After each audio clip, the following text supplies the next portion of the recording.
Good evening, basketball fans. We're here at Morris Pollard Gymnasium in Speedway, Indiana, to bring you the game tonight between our host Speedway Sparkplugs and the visitors from Triton Central, the Tigers.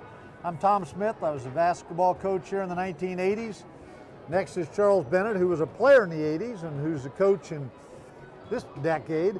And on the far right is Ron Probst, who's a coach here in the 1990s.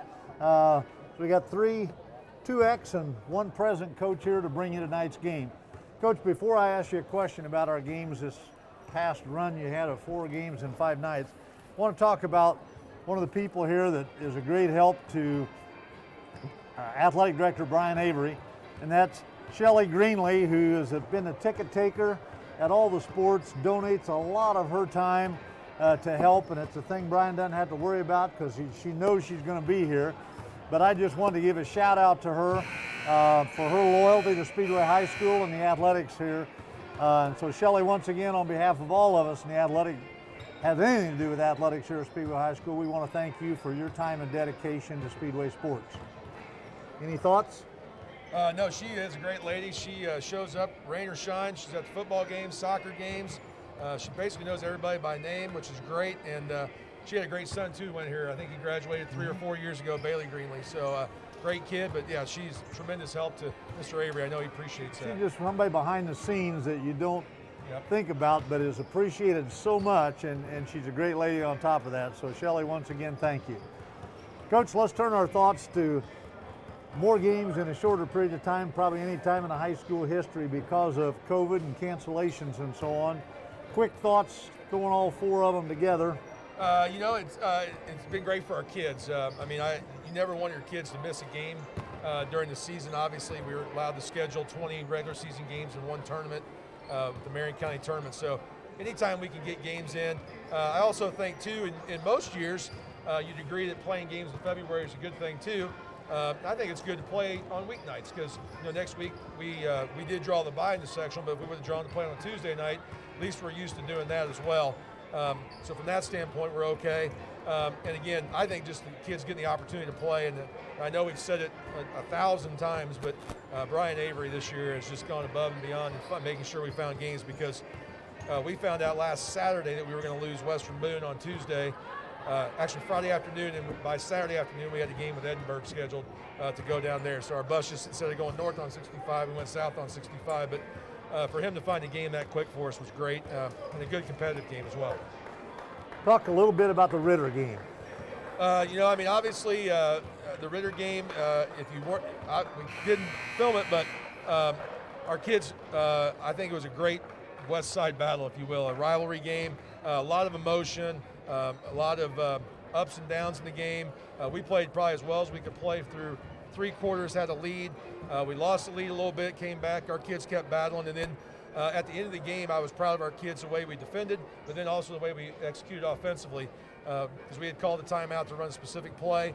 That broke down, but Drew Valentine managed to keep the ball alive, found Reese Walker underneath the bucket, and then you know, we went from there. But we had some big rebounds from Carson Harrison and Evan Owens, and then really right now I feel like our 7 varsity kids are really contributing in ways that, you know, we talked about at the beginning of the season. We had a quote about making sure that we are competing at the edges of our ability. There may be people who are more talented or whatever, but we're going to compete at the edge of our ability, which is going to help us win.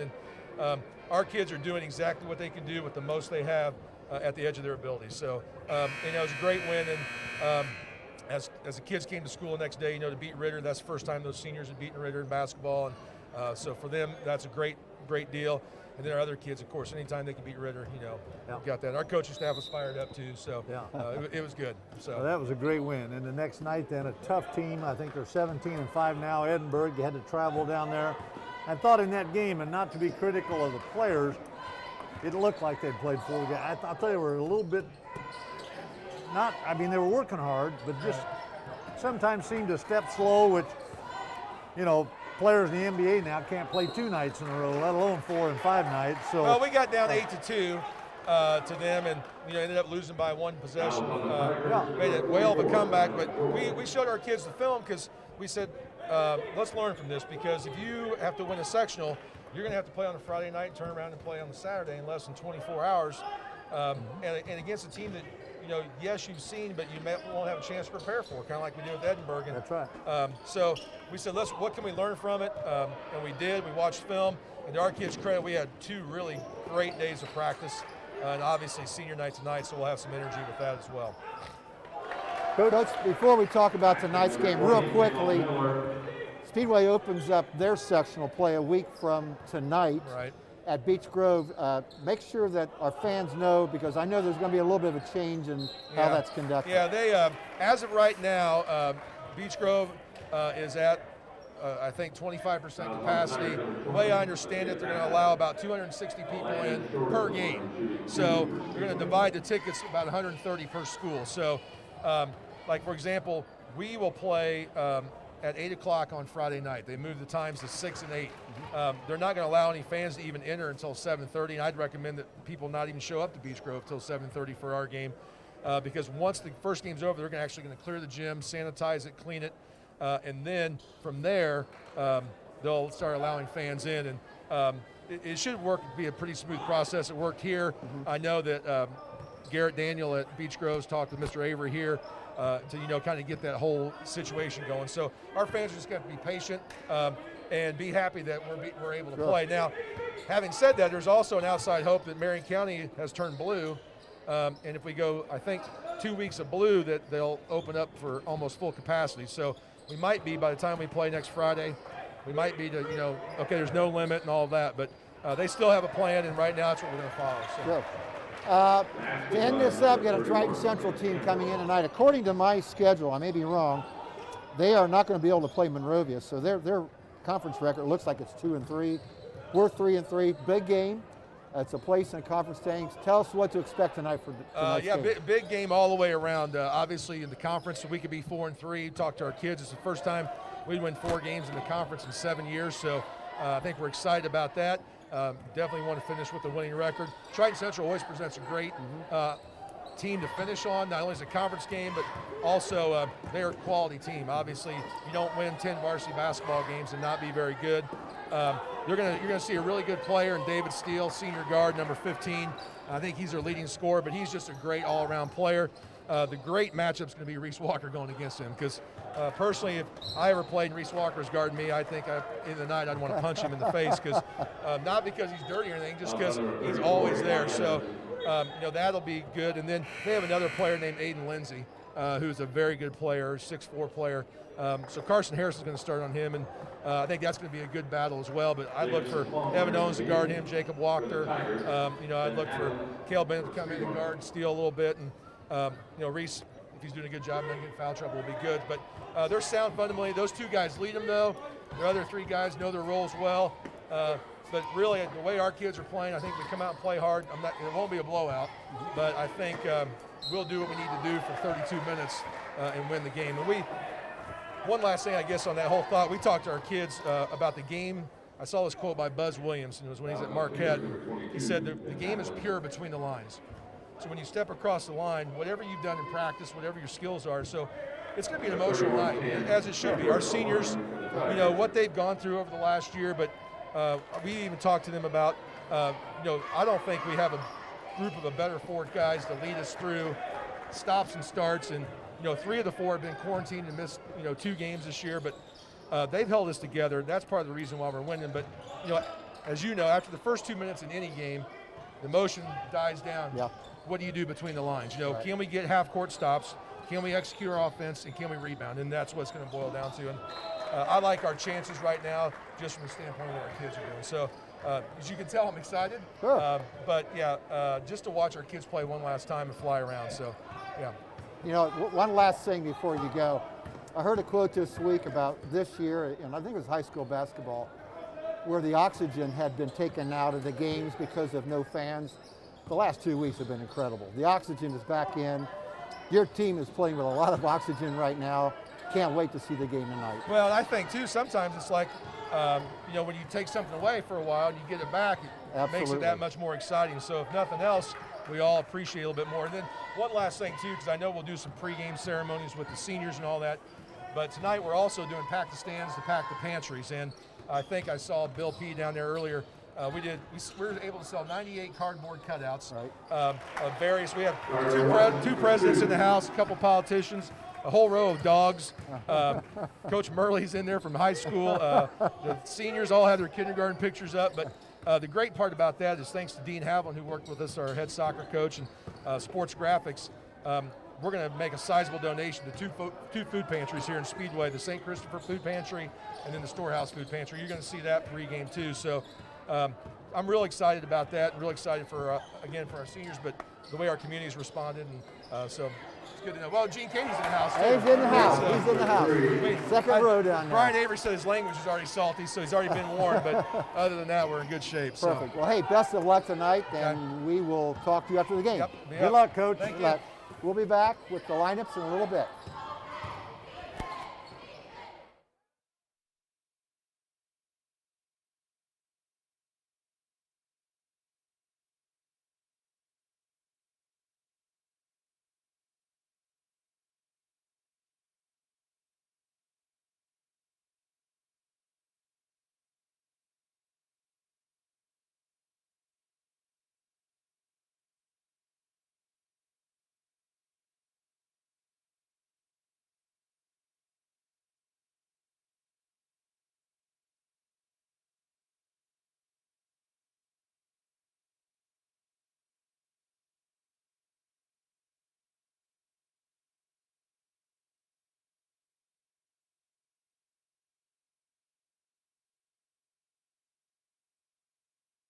Gentlemen, at this time, Speedway High School and its athletic department would like to recognize our senior basketball players, cheerleaders, and their escorts.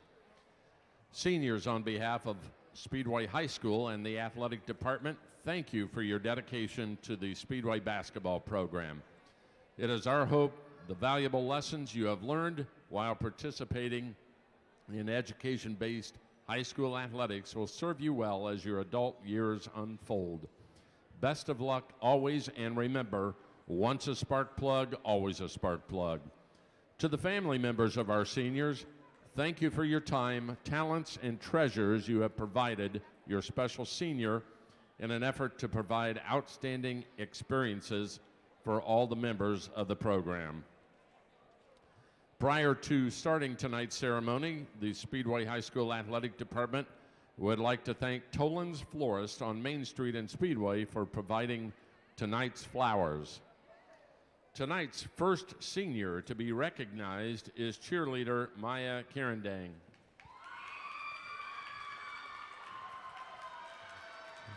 She is being escorted by Mother Kim, Father Raven, stepmother Melissa, sisters Lucy and Ellen, and brother Ty. She has cheered all 4 years at the high school. Other Speedway High School activities include yearbook, Italy Foreign Exchange Program, Student Council, and the National Honor Society. Her future plans are to attend Ball State University to pursue a degree in nursing. Cheerleader Maya Karandang.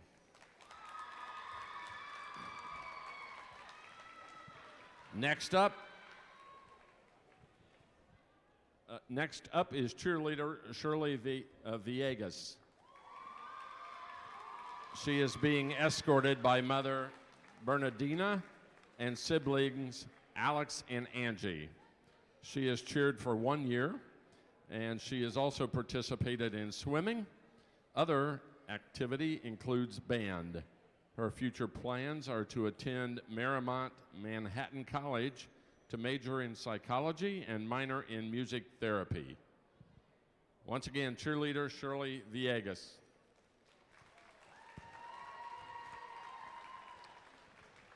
Next up, senior number 3, Carson Harrison.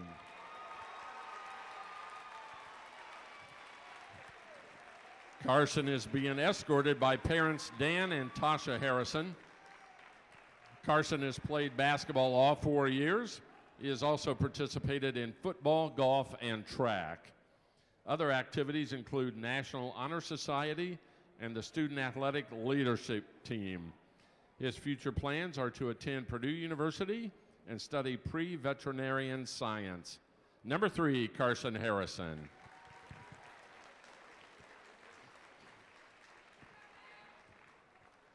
Number 20, Evan Owens. Evan is escorted by his father Don and mom Holly and brother Eli. He has played basketball all 4 years. He has also participated in football 3 years and baseball all 4 years. Other activities include the National Honor Society, the Student Athletic Leadership Team, and the FCA. His future plans are to attend Ball State University to study health and physical education. Number 20, Evan Owens. Next up is number 22, Jacob Wachter. Jacob is being escorted by parents Steve and Stephanie and siblings Emily and Drew. He has played basketball all 4 years for the Plugs. He has also participated in football and track. He is also a member of the National Honor Society. Jacob's future plans are to attend Purdue University and study engineering. Number 22, Jacob Wachter.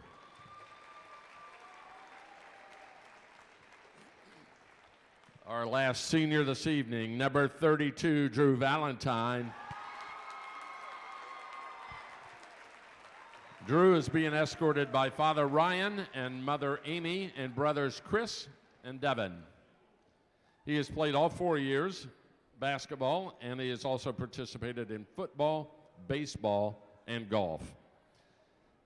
He is a member of the National Honor Society Student Athletic Leadership Team, and his future plans are to attend DePaul University, study business, and pursue a career in real estate while continuing his basketball career. Number 32, Drew Valentine.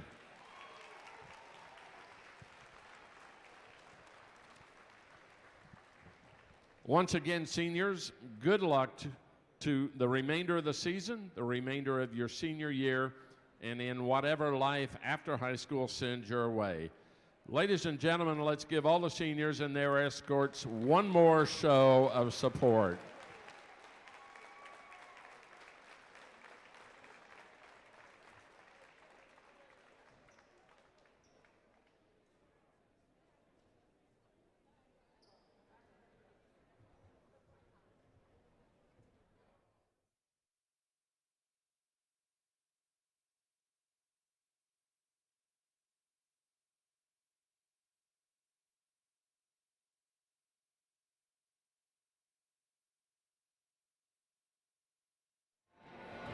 Welcome back. That's the conclusion of our senior night activities here at Speedway High School. Once again, I'm Tom Smith. I'm with Ron Probst.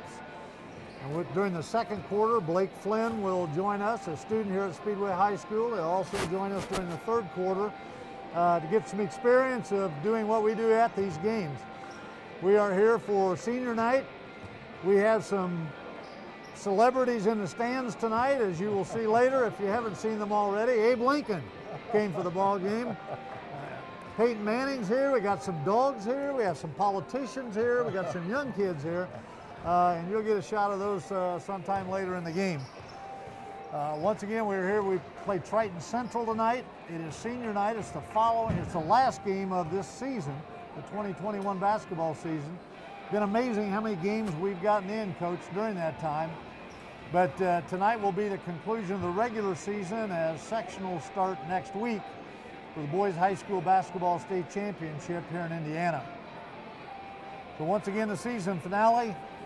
Coach, any quick thoughts before Tigers come in 10-8. Coaches thought this was a real evenly matched game. I think the only school that we play outside a conference that's common was Greenfield Central, who had a nice team, and Greenfield Central beat both of us by 9 or 10 points. So, you know, last game of the year, got a nice crowd tonight. I know Coach mentioned that sometimes you don't know what exactly is going to happen on senior night. There are a lot of emotions. I get that completely. I get hair standing up. I get emotional on that. Well, as we've said several times, he really likes these seniors. Yes. This is 4 kids that Coach Bennett can't say enough about. Yes. And this time we'll have our national anthem. The restrooms are located on the second level of the gym behind the American flag and also on the first level of the school in the hallway opposite the team benches. Concession stand is open, located on the second level at the south end of the gymnasium opposite the American flag. In the spirit of sportsmanship and education-based athletics, we ask for all attending today's contest to act responsibly and courteously to those around them. Negative language and inappropriate behavior will not be tolerated. Please give the players, officials, and coaches the respect they deserve. Additionally, in an effort to allow our student athletes to continue to play the game they love, please adhere to all COVID-related expectations, including wearing a mask at all times, sitting with family members in small groups, remaining socially distanced whenever possible, and leaving the building shortly after the game is ended. Thanks for being a good sport. At this time, I'd like to turn the microphone over to head coach, Coach Bennett.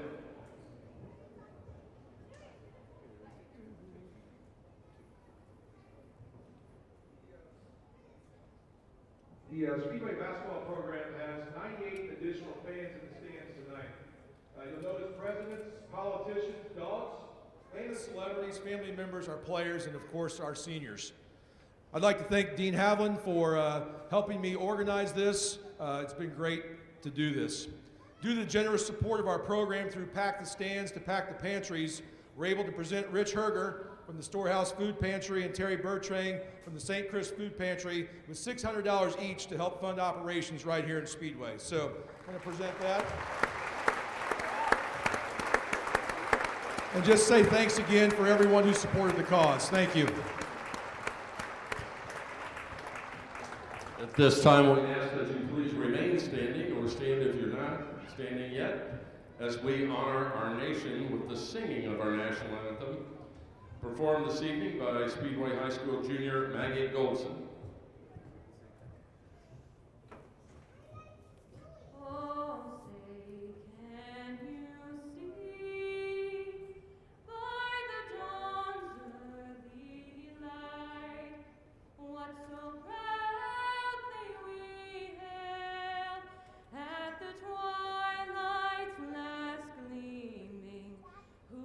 Stripes and bright stars through the perilous fight, o'er the ramparts we watched were so gallantly streaming, and the rockets ran clear, the bombs bursting in air gave proof through the night that our flag was still there.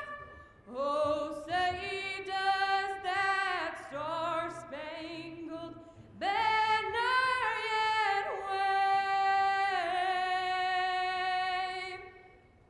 o'er the land of the free and the home of the brave.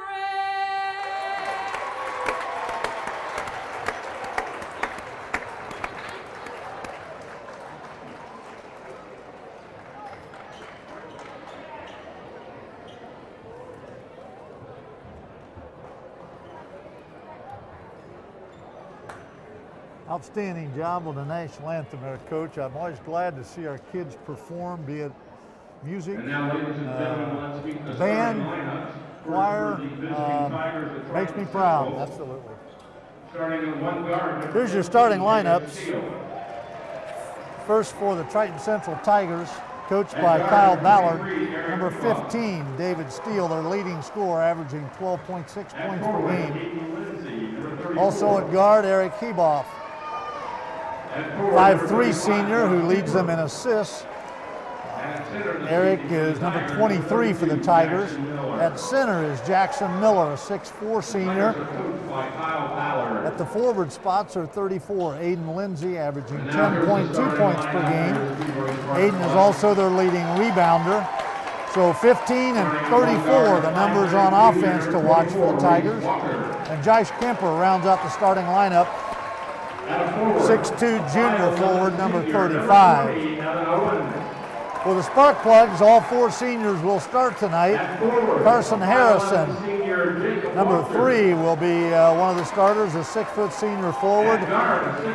Jacob Wachter, number 22, 5'11" senior, will start at a forward. Evan Owens, also a senior at 5'11", number 20, will start at a forward. At one guard will be junior Reese Walker, number 24, a 5'9" junior. And rounding out the starting lineup will be Drew Valentine, number 32, a 5'8" senior, averaging 19 points a game. And oddly enough, the shortest player on the Sparkplug basketball team, but he's also the leading rebounder on the team with 4.5 rebounds per game. So once again, for your Sparkplugs, it's Carson Harrison 3, Evan Owens 20, Jacob Wachter 22, Reese Walker 24, Drew Valentine number 32.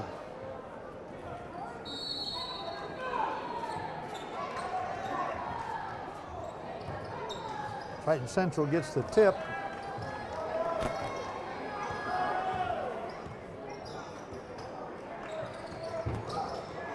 I think the roster for Triton Central not accurate. They list him, Eric Eboff, at 5'3". He's several inches taller than our 5'8" Drew Valentine.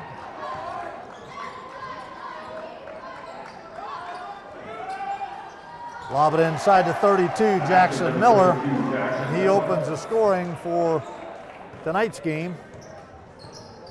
Once again, your Sparkplugs against the Triton Central Tigers. Triton Central with 2-0 lead. Carson Harrison with the ball to Reese Walker. Drew Valentine for a 3-point shot, no good. Triton Central comes off of the rebound. David Steele, the leading scorer, number 15. He'll be guarded by Reese Walker. Reese usually draws the assignment of the other team's best player. Steele with a long 3-pointer, rolls around and out, but 35, Josh Kemper with the putback.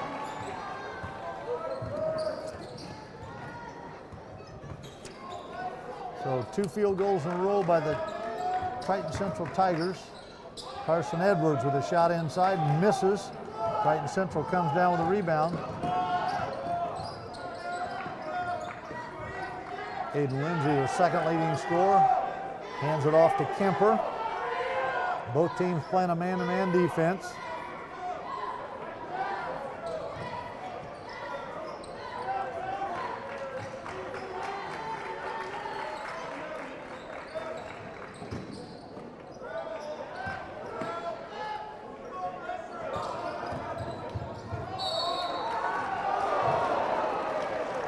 That's going to be a foul called on Jacob Wachter. So a slow start for the Sparkplugs. Almost 2 minutes gone in the game. Yet to score. Triton Central's first 3 offensive possessions, Tom, very organized, not much motion. They were all set plays. Appear to be very well coached.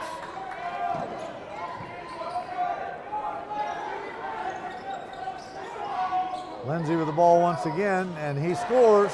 2-pointer. 2-point basket by number 34. So 3 different players scored a field goal so far for the Tigers.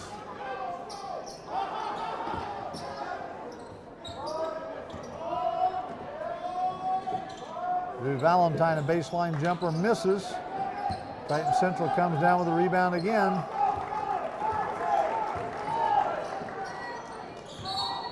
Steele with a travel. Plugs will get the ball back.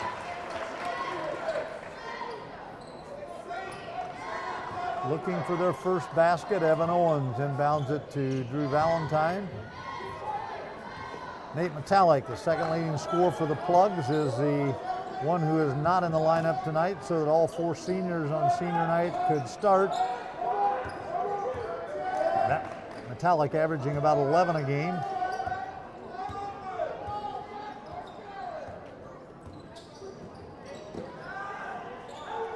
Reese Walker with the drive.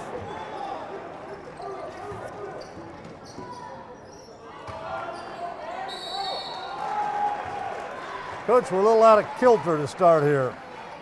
Yeah, on the defensive end, I think we're really used to playing, I know you mentioned earlier Ritter, where it was a lot of dish, penetrate, dish out, and this team's a little bit different. They're very methodical on offense. They've got some very good, skilled players.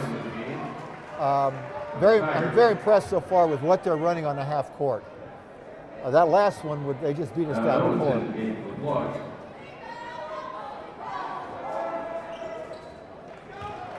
Jackson Miller with 1 of 2 from the free throw line, so it starts out 7-0, Triton Central. Nate Metallic enters the game, replacing Jacob Walker, who has 2 fouls.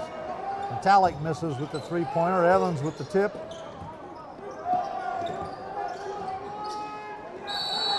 And we're going to have a foul. Number 13, Alex Kraus, be the first foul on the Tigers. And Carson Harrison will go to the line.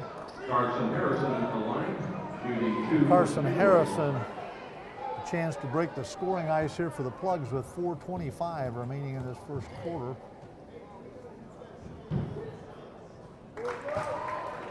Harrison hits his first free throw.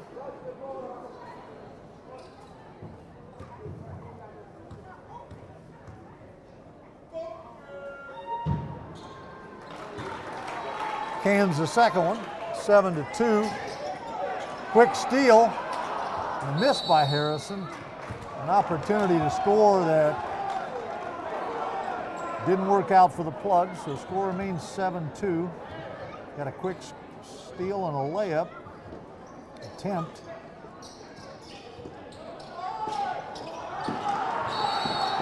A 5-second count. As you talked several times earlier, I know Coach Bennett talked, this is our 4th game in the last 7 days as well, with a couple of emotional games in there. So, slow start, not completely out of the surprising notion to me.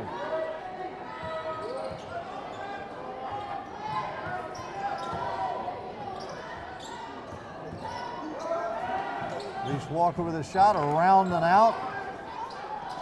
Triton Central comes down with a rebound. Nate Metallic with the steal. Reese Walker comes up with it, takes it all the way to the basket and scores. The Plugs close it to 7-4. Reese Walker was not going to be denied on that drive.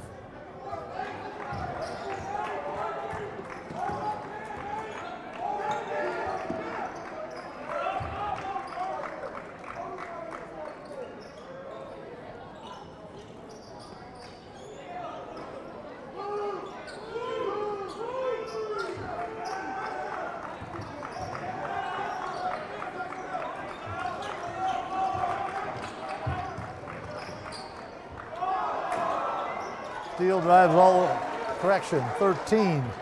Alex Kraus with the field goal.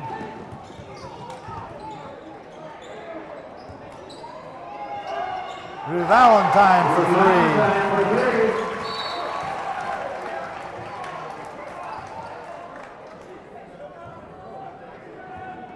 Carson Harrison was the Foul, Carson Harrison on the foul. Cale Bennett comes in for Evan Owens. 9-7 is the score right now with 3:03 remaining in this first quarter.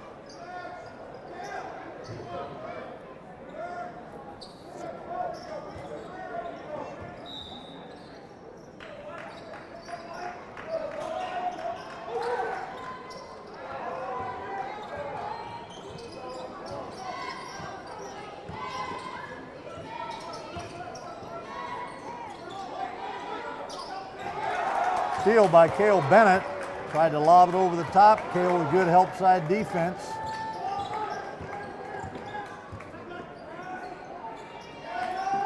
Walker back out to Valentine. He hits another. And down one time, 7-0. The Plugs now lead 10-9. David Steele on the drive. Misses. Reese Walker comes down with a rebound.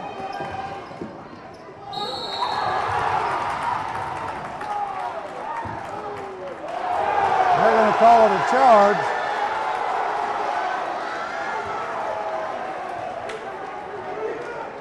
Foul on number 24. This is a veteran officiating crew. They've all been around a long time. They've done some state finals. A little indecision on that charge. I think they kind of looked at each other and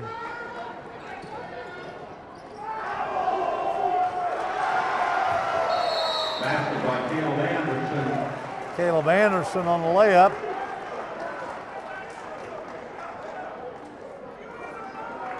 Triton Central now with a lead 11-10. 30-second timeout. I think the officials are getting a piece of somebody's mind in the stand over on the other side. It's a very loud vocal crowd as well. So Just nice having more people. It relaxed a little Marion County of how many can be here. absolutely. Feels more like the atmosphere of basketball years past, Yep. which hasn't been able to occur this year, obviously because of COVID. Triton Central has 6 sectional championships in their history. 3 of them were prior to class basketball. The big one was 1989. Longtime coach of Triton Central, Hank West, won the Columbus Regional, and I believe they got beaten in semi-state at Hinkle by a group from Lawrence North with Eric Montross and Todd Leary. A proud program, a lot of good history. Nate Metallic for 2. Plugs regain the lead, 12-11.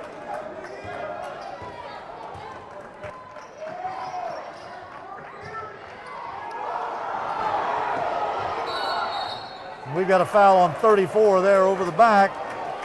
Aiden Lindsay. I think the crowd thought we had a charge there like we'd had at the other end. It wasn't called, but Lindsay then went over the back, picked up his first foul. So the Plugs with a 1-point lead, 1:37 remaining in this first quarter.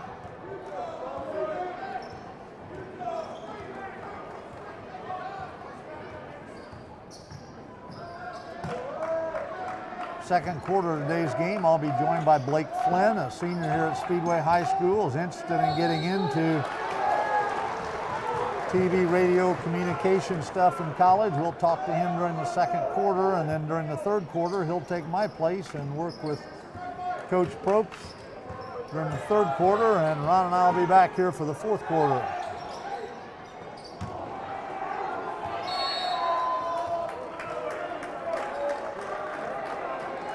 Air ball by David Steele. You know, at some point in time, he's going to be scoring some points. He's their leading scorer on the year, averaging 12.6. We said earlier, Lindsay, the second leading scorer, 10.2 points per game. For the Plugs leading scorer, Drew Valentine at 19 a game, and second leading scorer is Nate Metallic at 11 a game.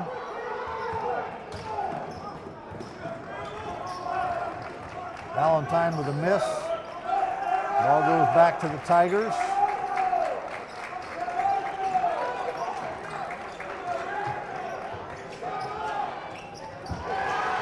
We got a lob there to Aiden Lindsay for his fourth point. Reese Walker with a field goal. Plugs regain the lead by 1. 7 seconds remaining in this quarter.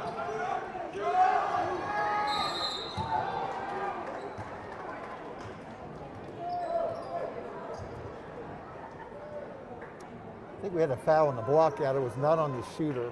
I think it was going to have 50. On Speedway number 50, Neil Bennett.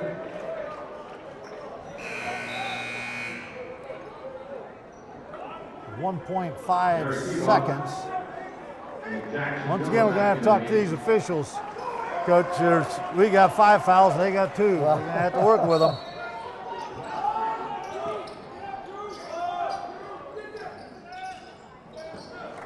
A tip and a miss, so we end the first quarter with the Plugs ahead, 14-13. Devin Owens checked back into the game for Speedway. Josh Kipper back into the game for the Tigers.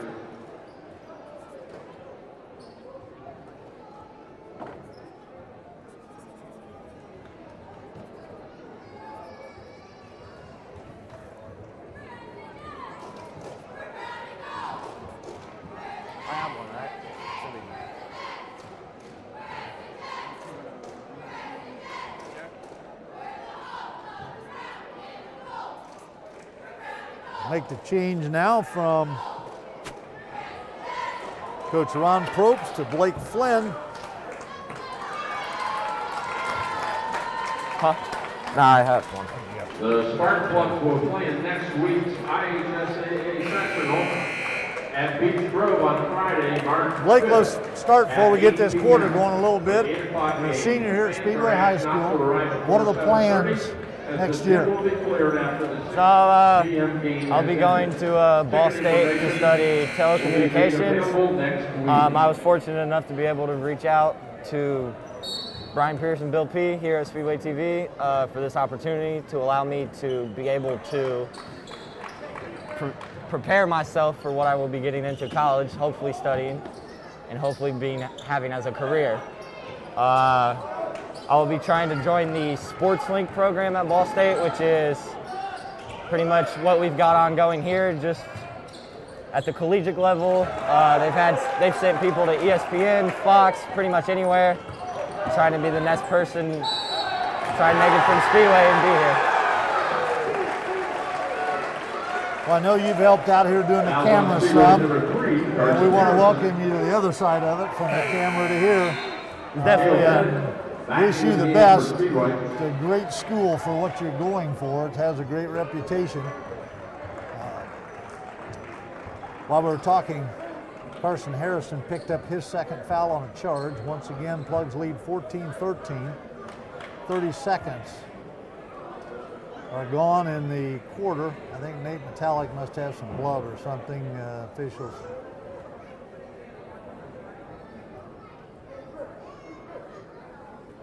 So we've had a couple charges called on the Sparkplugs down at this end.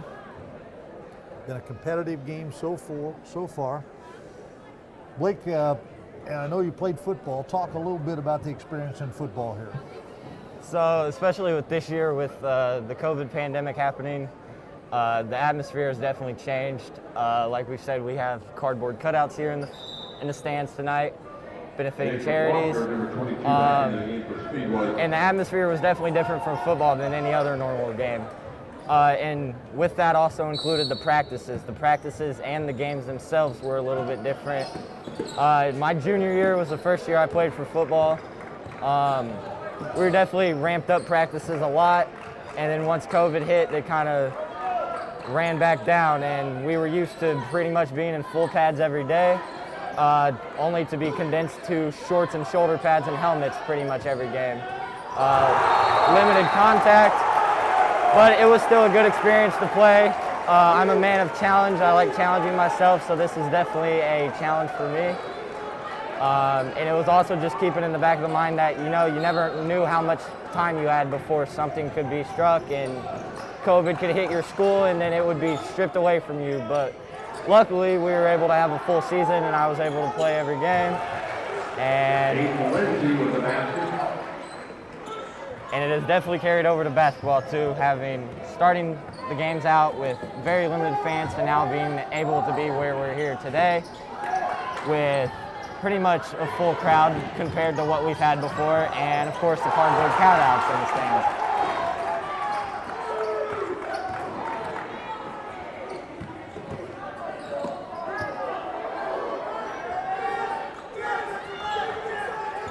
Triton Central has taken a 2-point lead.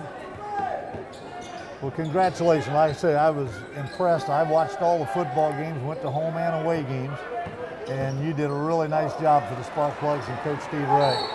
Thank you.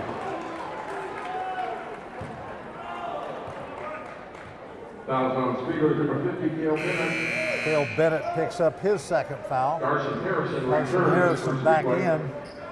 Sparkplugs with 7 fouls. Triton Central with 2. Aiden Lindsay is going to go to the line as they are now in the 1-on-1. Lindsay has 6 points already with a chance to add to that with free throws. Misses the first free throw. Drew Valentine comes down with a rebound, brings it down court quickly. And we've got a block on 23, Eric Heboff. His first foul. Number 23, Eric Heboff. Valentine is going to go to the line for the Sparkplugs. Valentine heading to the line to shoot 2.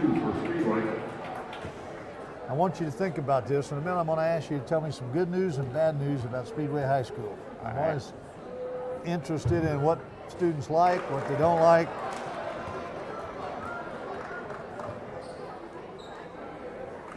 Valentine misses his first free throw. Score remains 15-14 Triton Central. Also missed the second, which is a real rarity. Drew Valentine's a good free throw shooter, but missed both of them on that trip down the floor. Triton Central almost throws it away, recovered by Aiden Lindsay. And that's going to be a nice defensive play by Carson Harrison.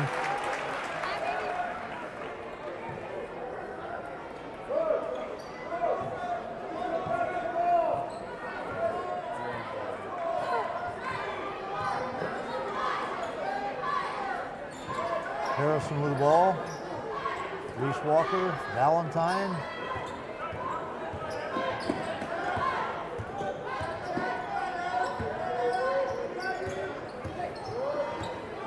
Have the original starting lineup back in there right now. Harrison for three, and it's good.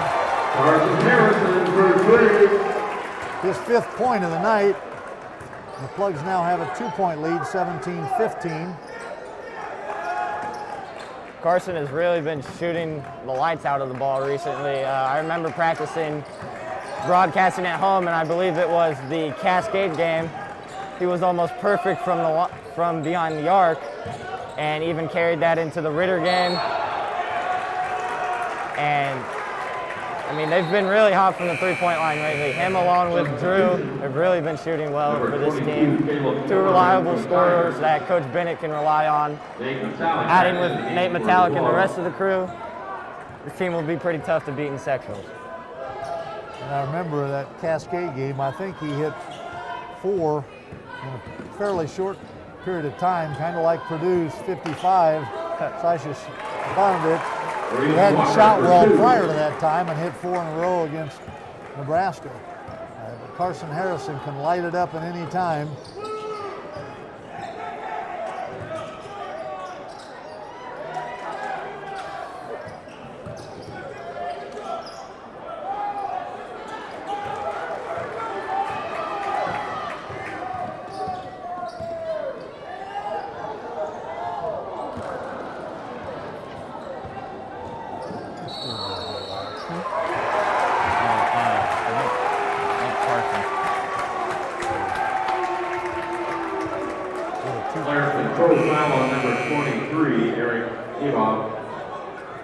Checking into the game for the Tigers, number 13, Alex Kraut. 1915 Sparkplugs. Valentine, once again, the 3 seniors now. Nate Metallic has re-entered the game.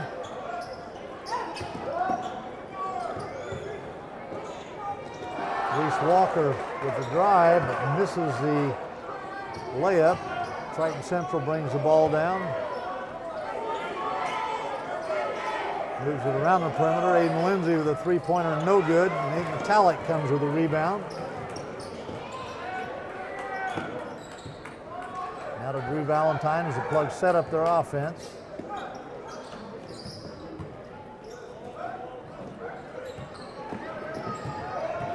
Goes inside to Owens, back out to Metallic, back out to Owens.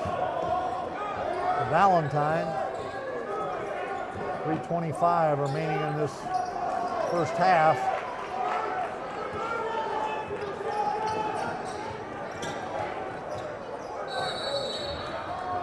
And we're going to have a foul on Nate Metallic.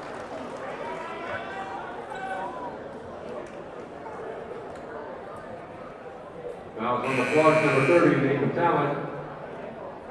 Plugs' 8th foul. Back into the game, Josiah Blair. For the Tigers, along with number Okay, as we're waiting on these free throws, think of something good about Speedway High School and something not so good. So definitely the good thing is, and it's something I really like about Speedway, is how involved the community is. Like I said, I'm going to keep bringing it up as an example, but it's a wonderful example. The cardboard cutouts in the stands for the Pack the Pantries, that was done through Speedway, through Coach Bennett, multiple people in Speedway had a say in doing that, and it's just a really good thing. Again, like this opportunity myself being here wouldn't have been without community support through SCTV and allowing me to be able to do this. So a good thing is definitely the community involvement and also everyone's ability to stay positive during a tough time. But also leading into that, the negative thing I'd say is everyone's still a little bit unsure about what's going to happen. And I mean, you can't blame them. With COVID, it can hit at any time, anywhere. You never know how long you'll be out. In the case of the basketball seniors, I know a few kids have missed a few games because of being quarantined. I know the team has missed games in total because of quarantine and from COVID. So it's just always a big what if. So that's definitely probably one of the negative things. Everything else, I mean, this is a great school. So many people move here from other towns, other cities, even countries to come to this school. And it's just a great school all around. Great administration, great teachers, great everything. Great points both ways. You know, we're talking about the COVID. I hope that as the year goes on, it's what's happened now, they've relaxed some of the things, that more people can come to games, and I hope by the time we get toward the end of this year that you as seniors will be able to have honor night and graduation the traditional way. Last year was a neat, hopefully one-time thing to have it at the track, but the prom was missed, so many, you know, the basketball, baseball season. Foul number 30, Caleb Anderson. And hopefully this year will be back to a more normal situation for the end of the school year for you seniors. Reese Walker fouled on the play. He will be at the free throw line for 2 shots. Plugs are 0 for 3, and their 2 leading free throw shooters, Reese Walker and Valentine, are the ones that have shot them so far. So hopefully that will turn around as the game goes on. The Plugs do lead by 3, 19-16, with 2:09 remaining in the first half.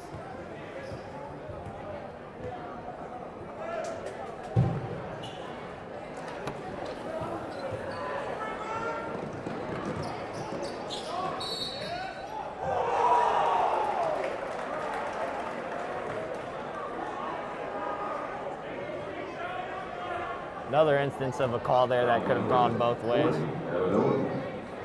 Toughest call in basketball is a block charge, but hadn't gone our way tonight.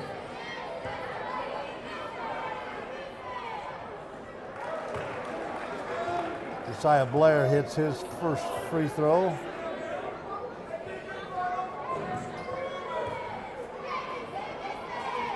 Cans the second as well, and it's 19-18.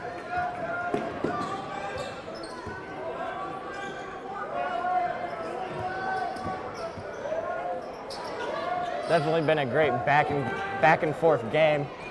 The start of the game, Plug started a little cold, and at about the 4-minute mark, they ramped it up. And as we can see, we see both teams fighting both ways. One minute one team has the lead, the next it's the other. So it's a pretty good game, pretty good conference game. I know those always get me fired up when we play a conference opponent, whether it be in football or baseball. Conference games just mean a little more to everyone. Coach Bennett talked before the game how important this is. We'd end up with a 4-3 record in the conference, which is our best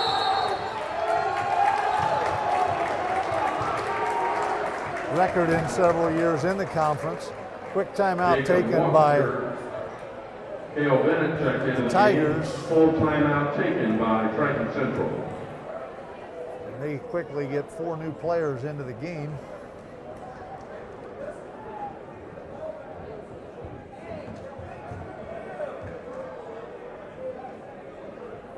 So once again, Plugs lead 21-20, 1:17 remaining in this first half. It's been a close contest the whole time. Not great shooting in the game, but a lot of hard work on the part of both teams. Triton Central, southeast side of outside Indianapolis. One of our farther distances we travel in basketball, although we've had some games this year with replacement games. Edinburgh this past week we had to drive, which is farther than probably anywhere else that we go. Picked up some other teams this year, Crawfordsville, Martinsville, that we've never played before due to COVID and changing games. You guys in football were fortunate. I think that first game you were supposed to play Crispus Attucks, ended up playing Tri-West, but if you'd have thought we'd have gotten as many games in football as we did, I wouldn't have thought that before the season started either. But fortunately for you guys, got to play full season.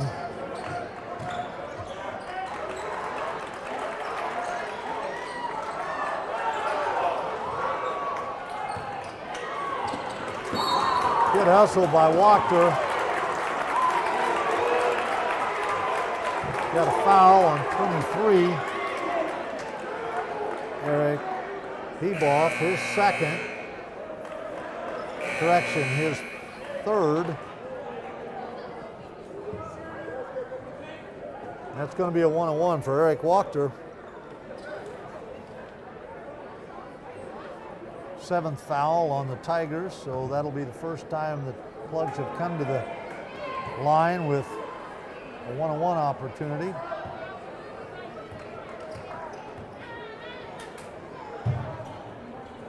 Wachter hits his first free throw. His first points of the game.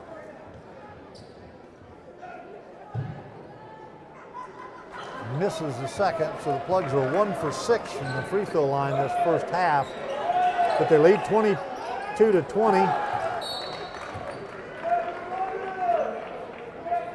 Another attempt at a lob by the Tigers, knocked out of bounds by Evan Owens, and they will inbounds into Aiden Lindsay. Backs Nate Metallic down, banks one in.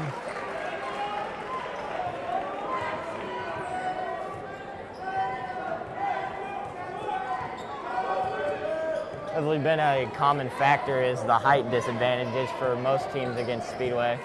I've definitely seen that lob move a few times in games before by multiple opponents. Almost makes you wonder if I know they study film, so I'm sure every coach has probably seen that as a common factor and think they can get a few points out of it. You're exactly right there. Speedway has been, some games, all 5 positions have been guarding people taller than they are.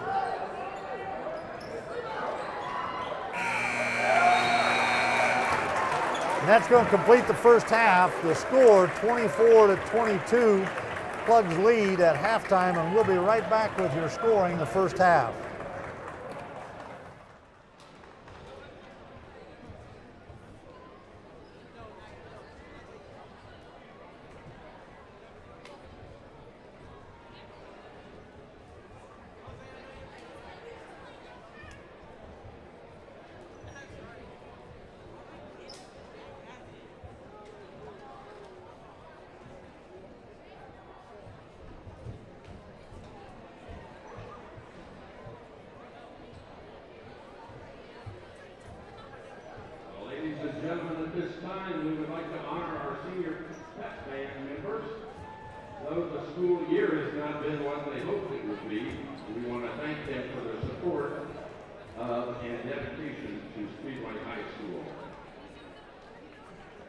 Here are the band and guard seniors. First up is Christian Berry.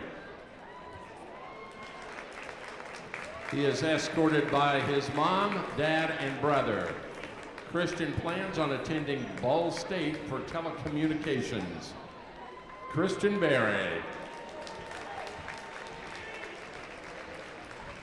Next up we have Curtis Gooch. He is escorted by his mom and dad. Curtis plans on going to the Kelly School of Business at IU. Curtis Gooch.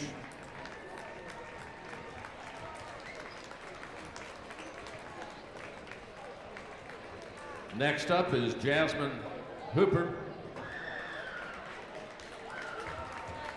She is being escorted by Dad Mark and stepmom Christy and brother David.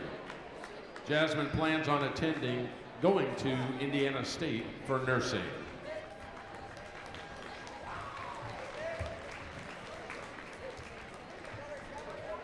Jasmine Hopper.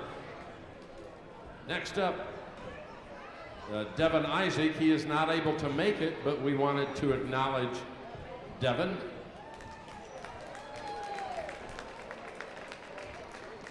Adriana Jackson is our next senior.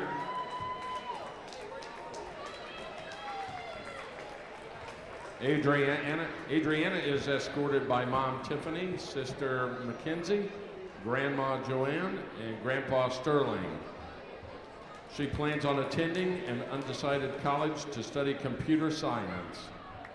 Adriana Jackson. Next up, we have Sam Magna Bosco. Sam is escorted by Mom and Dad, Kathy and Tony. He will be attending Butler University, major in biochemistry with a minor in music. Sam Magna Bosco. Riley Mathis is our next senior. Riley is escorted by Mom Stacy, Dad Brandon, and Sister Addison. Riley is going to college at IUPUI or IU to study health sciences. Riley Mathis. Next up is Corey Moore. Corey is escorted by Mom Jamie, Dad Michael, Sister Jenna, and Grandma Beverly. Corey will be attending Marian University to study nursing. Corey Moore. Next up is Mary Simonson. She is not able to attend this evening, but again, we'd like to make sure she is announced and recognized for her dedication.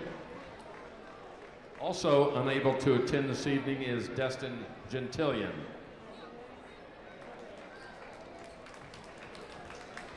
Next up is Shirley Villegas Luz. She is escorted by her mom, Bernadina, brother Alex, and sister Angie. She plans on attending Marymount Manhattan College with a major in psychology and minoring in music therapy. Shirley Villegas Luz. Next up is Alan Jeter. He is escorted by his mother. Alan will be attending Ball State to continue being a musician. Alan Jeter. Emma Wilson is next up. She is escorted by Mom, Dad, sisters, and friend Daniel. She will be going to IUPUI to study psychology to be a therapist. Emma Wilson. Next up is Jackie Eversole. She is our last senior this evening. Jackie is escorted by Dad, Brad, and Mom Kelly. She will be attending Ball State University to double major in psychology and criminology. Seniors, we thank you for the last 4 years. Pep Band is one of the most fun activities that we do, and all of you made it amazing with your dedication, excitement, and overall wonderful attitude. You will be missed. Ladies and gentlemen, please give a round of applause to our senior members. And we wish you luck in your future endeavors.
Welcome back to action here at Morris Pollard Gymnasium. At the end of the first half, as we left you off, Speedway 24, Triton Central 22. Some stats from the first quarter. Carson Harrison leads the Plugs in scoring with 7. Nate Metallic and Drew Valentine right behind him with 6 each. And Reese Walker also contributing 4. For the Tigers, their leading scorer is number 34, Aiden Lindsay, followed closely by number 30, Caleb Anderson, and a few more Wranglers at the bottom. It's been a very close game, and Coach, just want to ask you and give you another situation, close game. What's the mindset of the coach inside that locker room? Good question. I would think, just looking at the scoreboard here, it's not showing up now, but I think we're in a little bit of foul issues. I think we had a total of 10 team fouls in the first half, so I think that's a little bit of an issue. I don't think either coach has a problem with how hard their kids are playing. I think you've seen us play a lot of games. Our kids play hard no matter what. 24-22, basically the score is even. And I think both teams are winding down. As I said, the sectional starts next week. I know we don't play till Friday. I'm not sure when Triton Central plays. But I think they're looking for good effort. I mean, I think both teams would rather see lower turnovers. We've had a lot of turnovers, it seems like, in the half. But both teams are playing very hard. And we've talked many, many times, Blake, the first 3 or 4 minutes of a half is really important. It kind of sets the tone for the whole half. So I'll be interested here to see how this half begins. We're ready to bring you back to the action. We're 15, David Steele, we're inbound for the Tigers. We'll get it to Alex Kraus.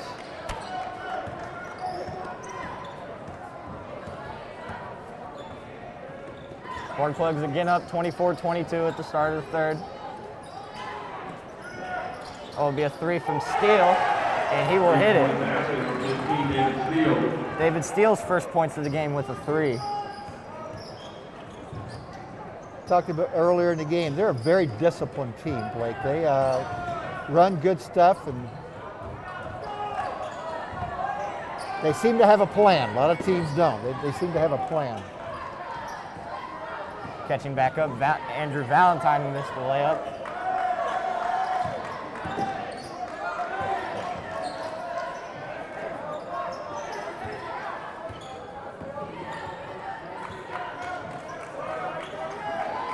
Inside pass to Aiden Lindsay, who will score. His 10th point of the game, breaking double digits.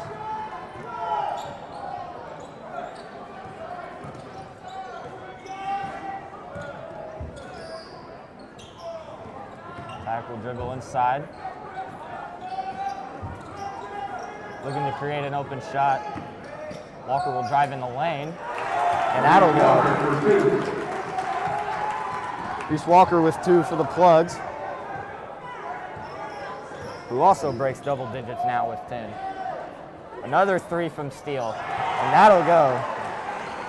3-point basket by David Steele. David Steele shooting the high end from behind the arc this quarter. 6 straight 3-pointers. And the Tigers now lead by 4. Jacob Walker back in the game for the Plug. Jacob Walker will check back in for the Plugs, replacing Nate Metallic. And just as we had mentioned about how important the starts to the third quarter is, Triton Central's outscored us 8-2 here to begin the third quarter with about 6 minutes to go. A good point, almost flipping the script from the first quarter. And Speedway was the one fighting back and coming back to eventually take the lead. Walker possesses it in the corner.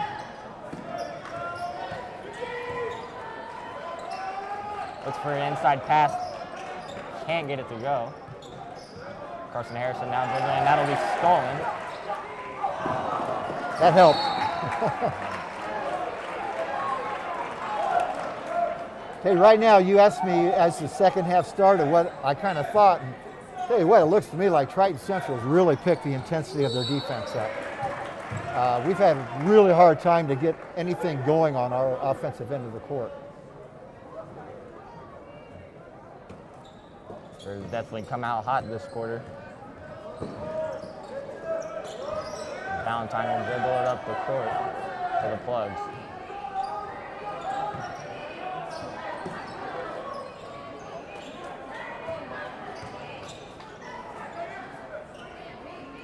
Valentine will dish it to his backcourt mate, Carson Harrison, who will pull up, and that'll go. Carson Harrison with 11 points on the game now.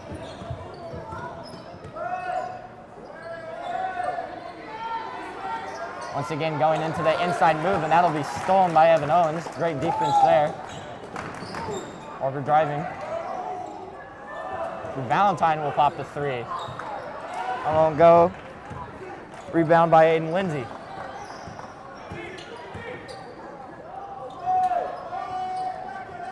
Now a 2-point lead for the Tigers with about 4:30 left in the game, in the third quarter, excuse me.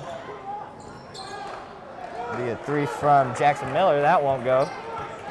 Hey, neither team can really get much of a run going. A lot of times games are won on big runs, and both teams are very stubborn. Harrison can't convert. A hustle play by Drew Valentine. And that'll go out of bounds.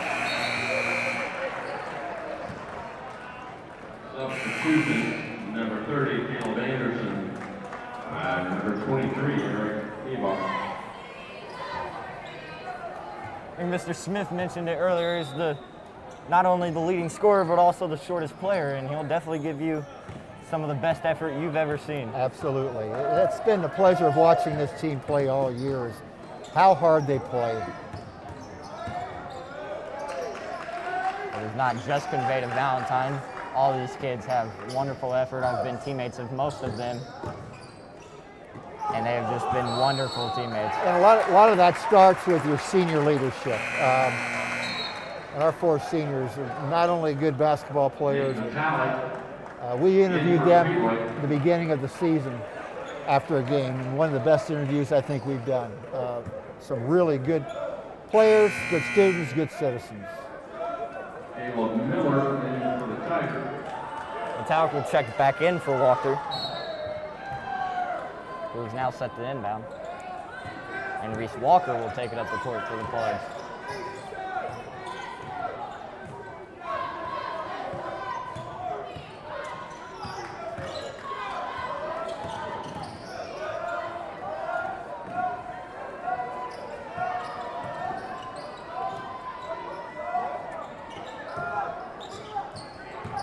Harrison drives baseline, that'll go. Carson Harrison with a beautiful move on the line to get his fourth point of the quarter.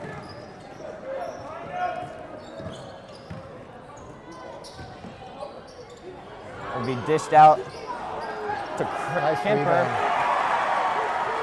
And Caleb Miller gets the putback. His first points of the ball game.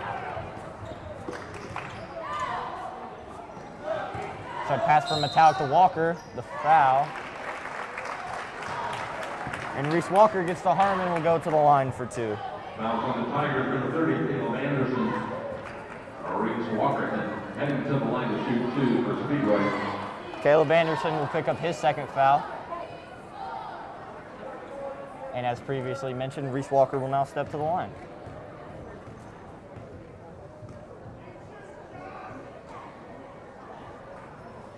Kansas first.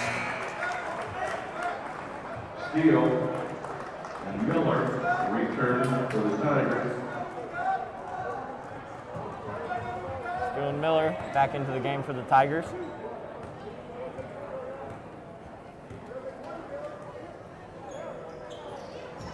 And Reese Walker converts both from the charity stripe. Quick possession almost here from the Tigers.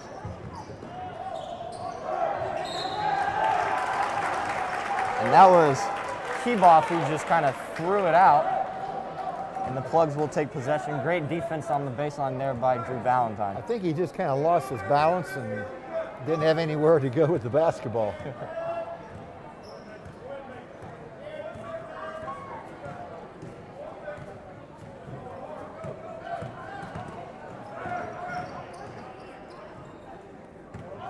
Walker looking for Drew on the screen from Evan Owens. Drew Valentine will pull up for three, won't go off the left side of the iron.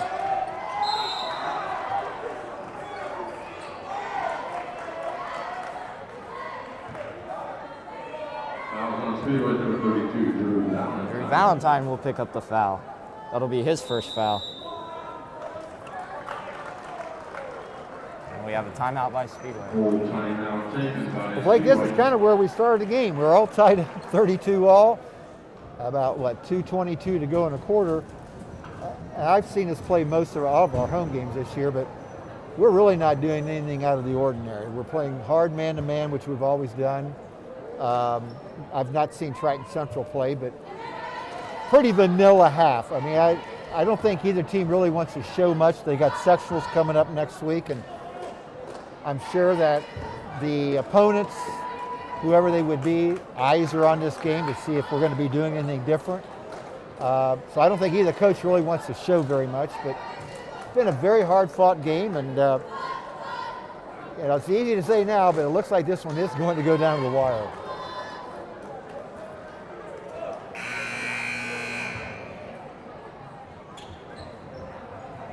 So you can always tell a game by how the first half goes, and it's been pretty even, and remains even here. Tied at 32 apiece with 2:22 left in the game. I mentioned the sectional upcoming, but teams that are in the Speedway sectional, Beech Grove, which is where it will be held, Indianapolis, Washington, Ritter, Indian Creek, Indianapolis, Sarin, and the Plugs. So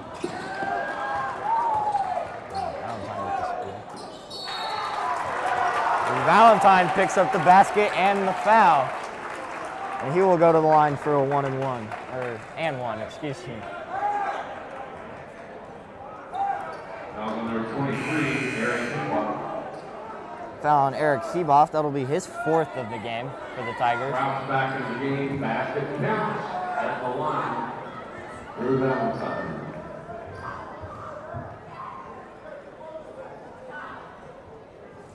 bingo.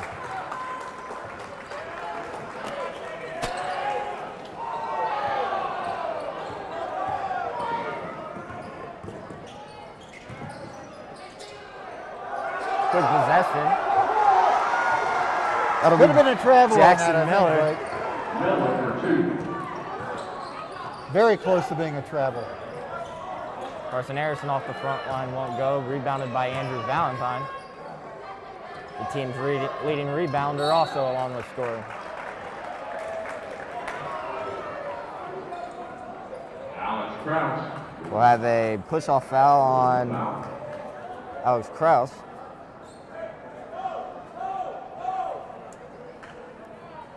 Will be his second foul of the game. Carson Harrison will inbound the ball for the Plugs. It's at the fellow senior Evan Owens.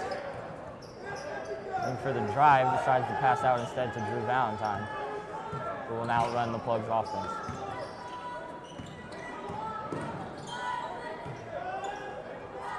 It's an offense that we run a lot here. Little weave. Metallic shot won't go.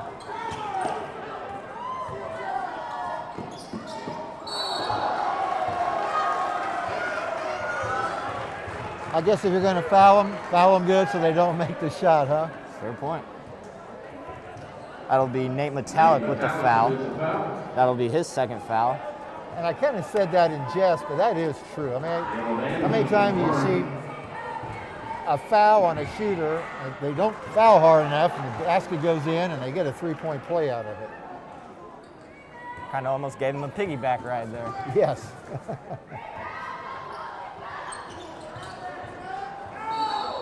Caleb Anderson goes 1 for 1 for the line. 1 for 2, excuse me. It looks like we will have a foul on Speedway. And that'll go on Drew Valentine, who will pick up his second. Steele will take a wide, deep three, and that'll go.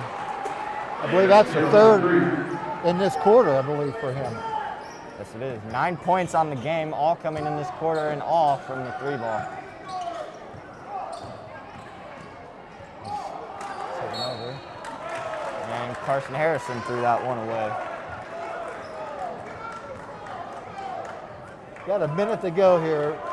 Really important we end this quarter good. We're down 3. If we play hard, we can come back from any deficit, I think, but I don't think you want to get down too many to this team.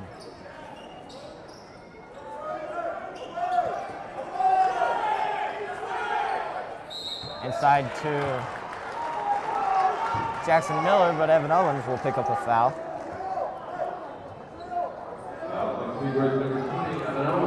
That's his second of the game. Jacob Walker back into the game. And Jacob Walker will replace him now on the floor.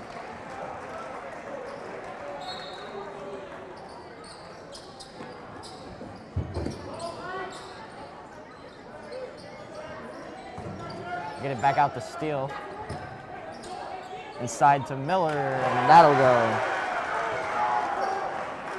So Miller's 4th point of the quarter. Tigers now up by 5.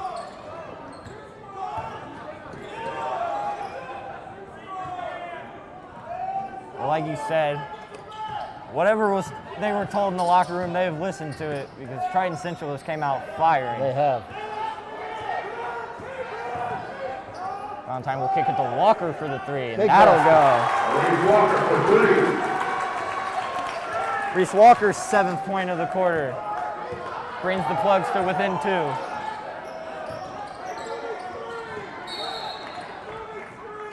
Oh, they kick ball on the Plugs.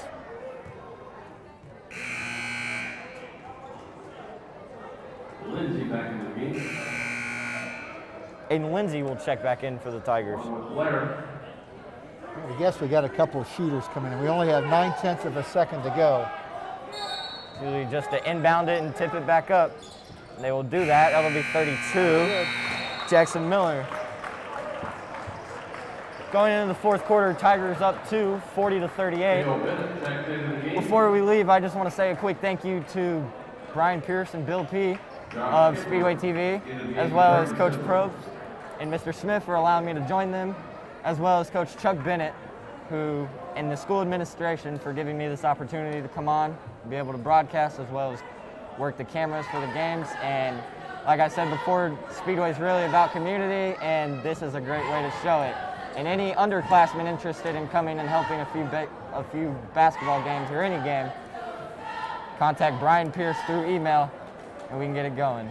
Blake, always looking for volunteers. Thank you. You did a great job, and good luck. And your goal's going down forward too. Like I said, we've had a lot of people graduate from here and go on to college and major in this area and have very successful careers. So you did a fantastic job tonight.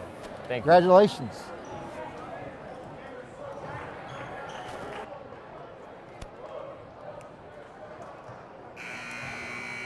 I'd like to echo Coach Probst's comments. Blake did a great job. The time with me.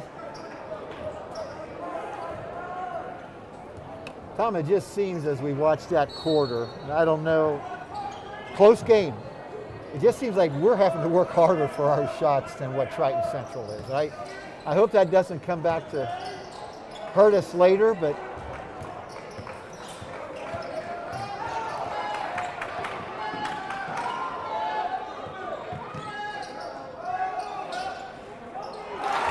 that helped. And once again, we're right back where we started, tie game. 40-40 with 7:30 remaining in this last quarter.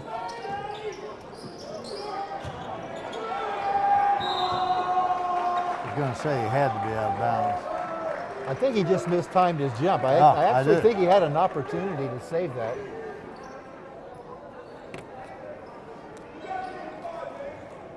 Triton does a nice job, Tom, of isolating and getting the ball inside the high post area. Fun team, both teams, very fun teams to watch.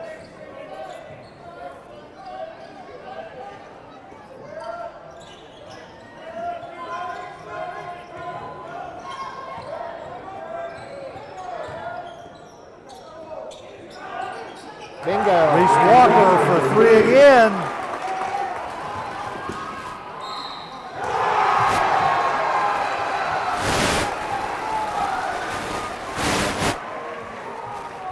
Metallic with the foul. Foul on Nate Metallic.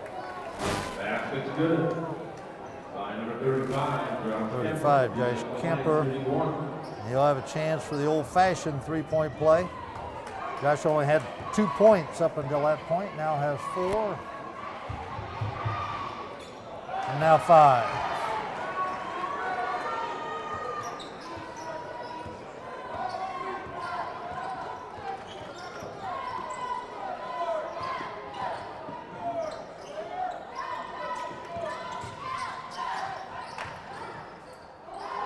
Wow. Valentine with a nice move. Walker with the assist.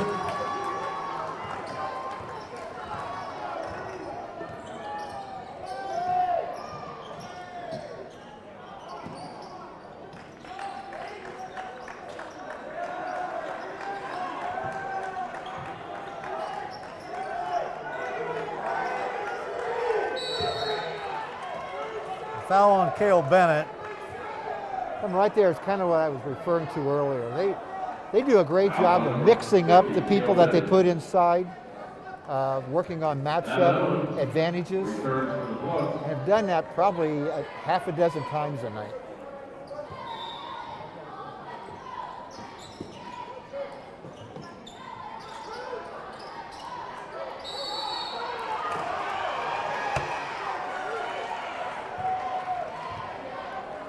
Coach, Carson Harrison on the foul. you're gonna have to talk to those officials again. Lindsay at the line.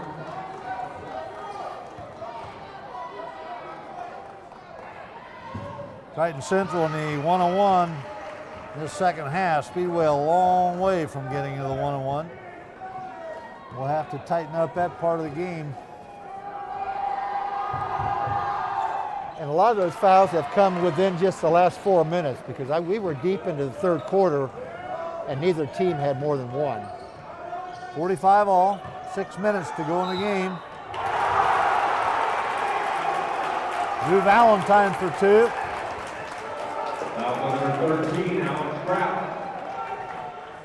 Basket's good. Heading to the line, convert 3. That's fouls on Alex Krause, his 3rd. Valentine.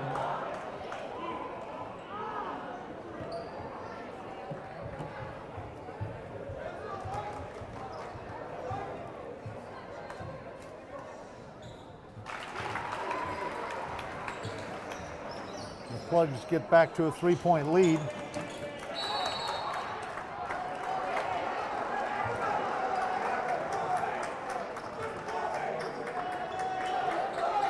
You mentioned the foul It's been situation. a close game, Coach. I think 5 points is the farthest Yeah. anybody's been This ahead. is a great high school basketball game. I said earlier, said many times tonight, probably too many, but I think Triton is well coached. Plugs play hard.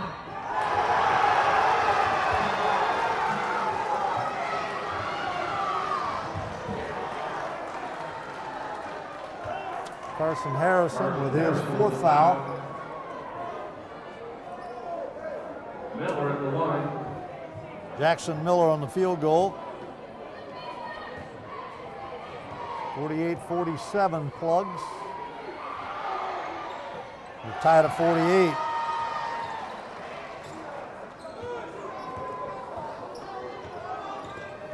And Triton Central's only missed 2 free throws the entire game. Carson Harrison for 3 is no good. That's why I said I don't think we want to put them on the line here deep. And a 3-pointer by Aiden Lindsay. Now the Tigers lead by 3. 5:25 remaining in the ball game.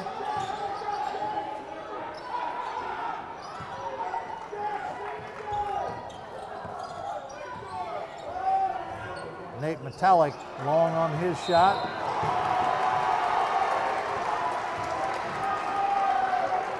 Drew Valentine with the foul. And Drew Valentine called for the foul, his 3rd. Foul's now 9-4. No favors for the Plugs. Nope. Full timeout taken by Speedway. And we've got a full timeout taken by the Sparkplugs. You know, looking down at their schedule, it's amazing how many games, again, that we played in our conference that were very similar to their scores. They opened the season, Tom, and I think they opened the season every year with Shelbyville, and that is I'm not going to say it, but it is a rivalry. Shelbyville is the bigger school, and for years and years. They probably got some kids from Triton Central and their team from Shelbyville. Absolutely, and it's and they beat Shelbyville this year, 42-41. I know that's always a big opening game for the Tigers.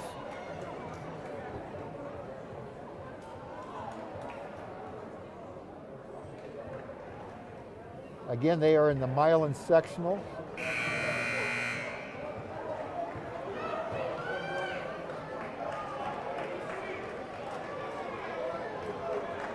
I'll say it now, one of these teams is going to be really elated after the game. One of them is going to be disappointed. However, I'm disappointed they lost. I don't think either team is going to be disappointed in how they played. I think this is a great warm-up going into next week.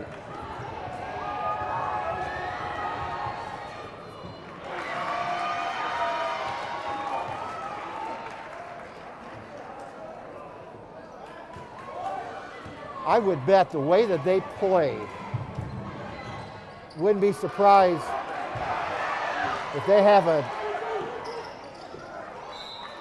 I'm not going to say a delay game, but I would be surprised if they're not very good at working for the best shot in the last 5 minutes. I don't think we want to get too far behind these guys.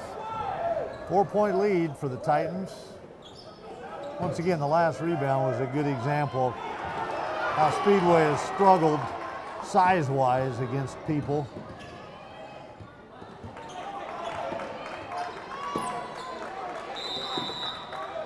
Timeout taken by Triton Central.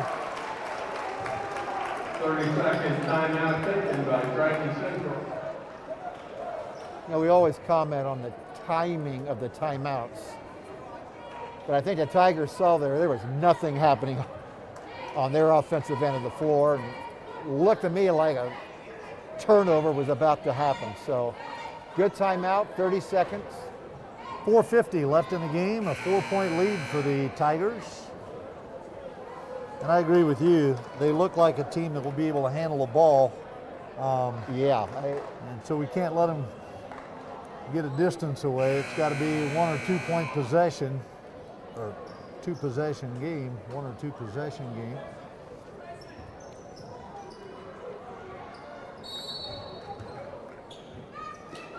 Triton Central with a couple 6'4" kids in the lineup. They have a distinct rebounding advantage.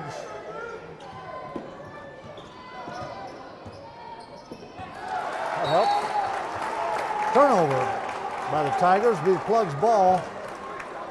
Triton Central does a particularly good job, I think, of posting. Absolutely. Keeping defenders behind them. And it's not just one player. I've seen them run 3 or 4 players into that post area.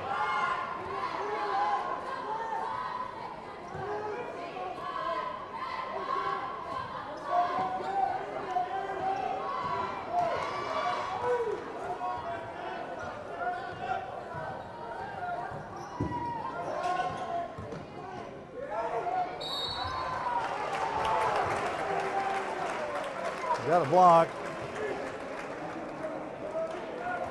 Going to send Reese Walker to the line. 15, David Steele. Foul is on David Steele. Reese Walker, His the line first. 2 for Speedway.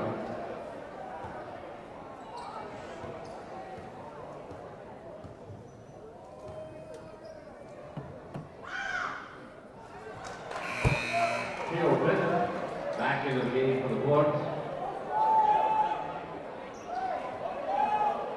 Plugs have had their problems from the free throw line tonight. Well, I've seen a lot of college teams have that same illness this year.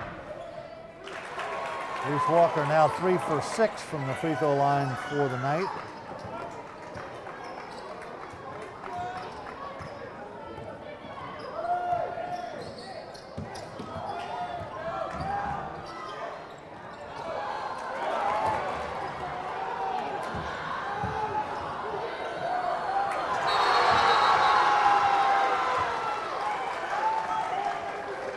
Miller with the basket.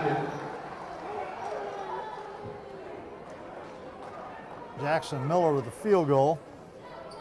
Evan Owens turned his ankle and came down with a rebound. Carson Harrison checking back in.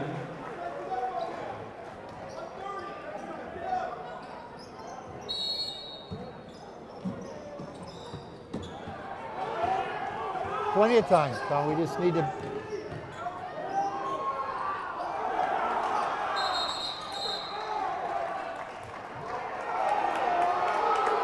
You got a jump ball. It'll be Triton Central's possession.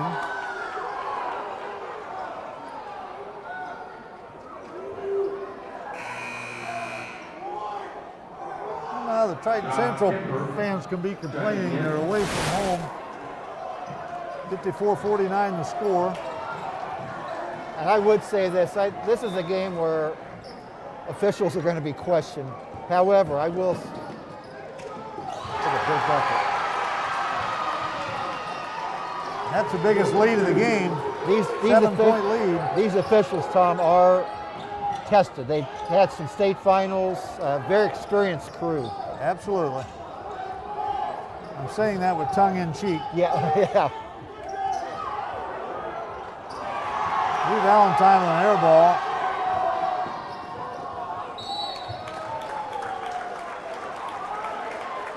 But the Plugs need to claw back in now because, like you say, at some point in time, they're going to put it in a deep freeze. And they'll be shooting free throws. I'll repeat again, too. It just seems that their baskets are coming easier than ours. They're getting some quick breaks out. But you know what? That team in the white, I wouldn't count them out of anything.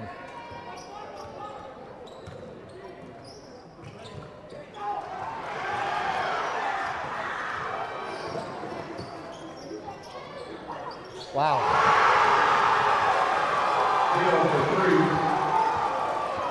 That was a bomb. Coach, I didn't want to say it at halftime, but their leading scorer hadn't scored a point the first half.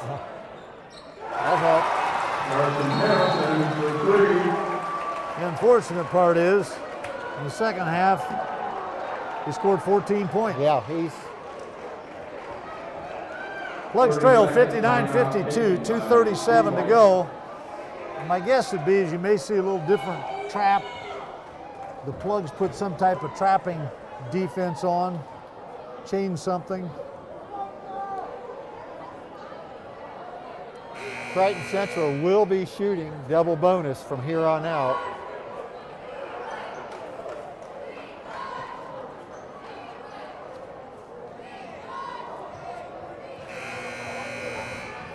Last year, Tigers knocked off the Sparkplugs, I think 52-37.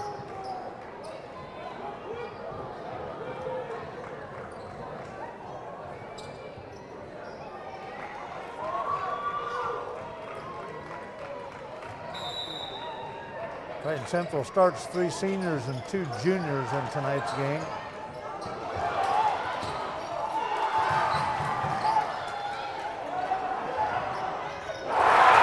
Carson Harrison with 3 more. Plugs now down by 4, but a breakaway to the other end.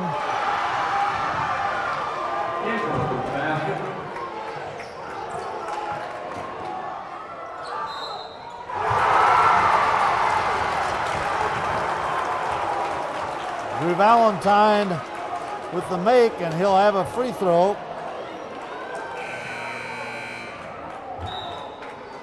Foul was on 34, Aiden Lindsay, his second. Basket counts, heading to the line to shoot 1. Drew Valentine.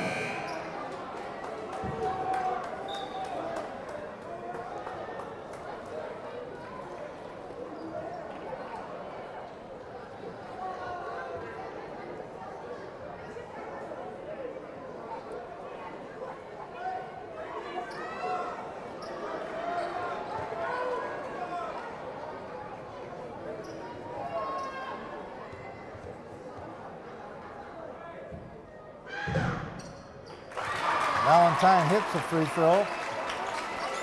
We've got a 61-58 game.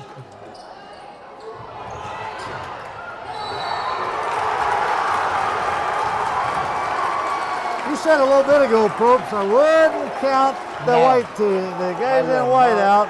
Plugs play hard and don't quit. That ball went off Triton Central. Speedway will be inbounding the ball, down 3 points. 2 minutes and 9 seconds to go. Still a lot of time.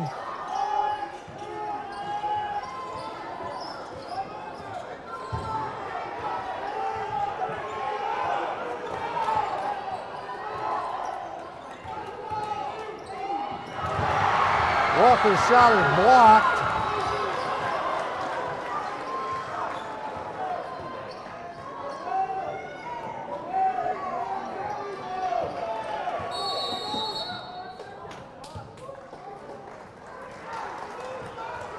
We got a timeout. Got a timeout taken by Triton Central. 1:39 left. The Plugs still trail by 3 points. Triton Central ball when we come back out. Okay, you're in the Triton Central huddle right now, Coach. I'm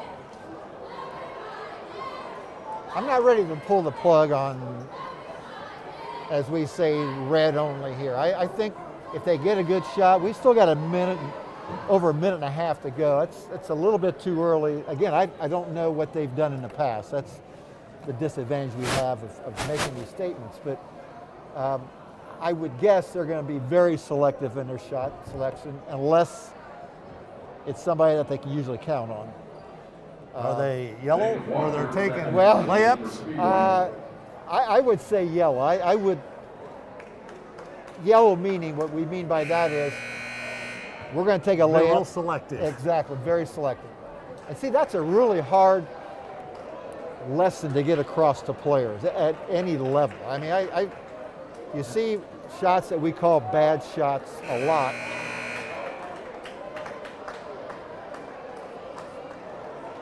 And I don't have free throw stats on them. I know they're shooting well tonight. We're just going to have to play really good defense here. However, we knocked that 10-point lead down pretty quick.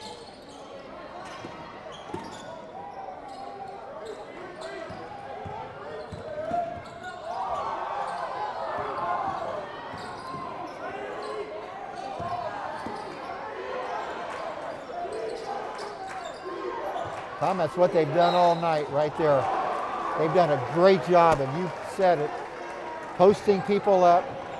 Dale Bennett with the foul. To me, that looks like their bread and butter. Foul in the act of shooting, but it makes no difference. They're in a double bonus now.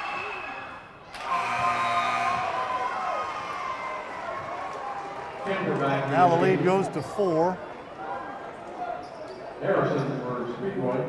Carson Harrison back in the game for the Plugs.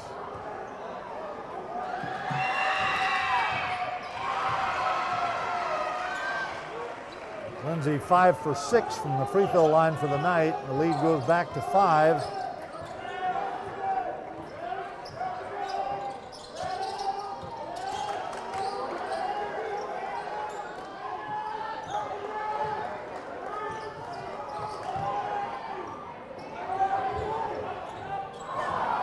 Good rebound.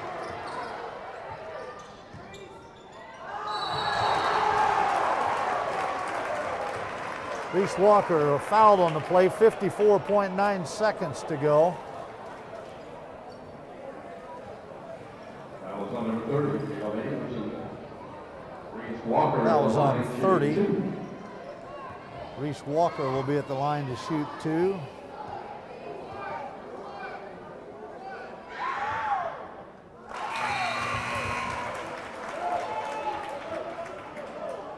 Hits the first. Lead off back to the game.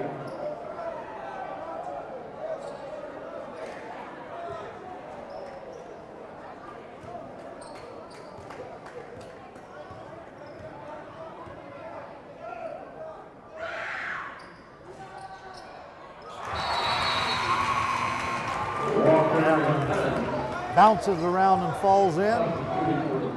4-point lead, 63-59. 54.9 seconds left.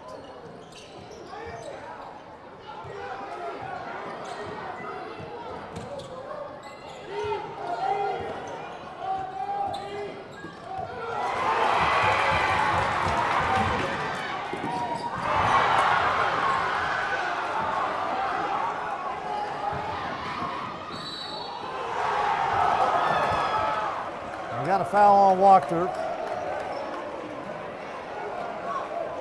Plugs missed the layup. Foul down at the other end. David Steele, leading scorer, will be at the line to shoot 2. Still a one-possession game.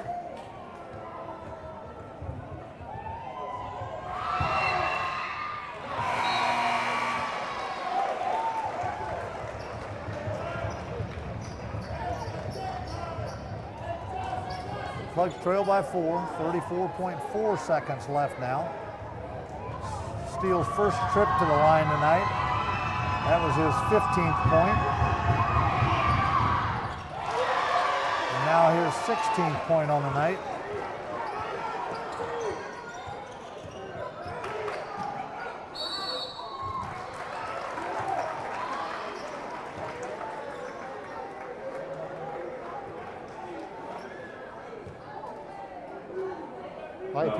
My opinion, that's exactly what you should be doing there. I know we're down 5, but Valentine heading to the line to shoot 2.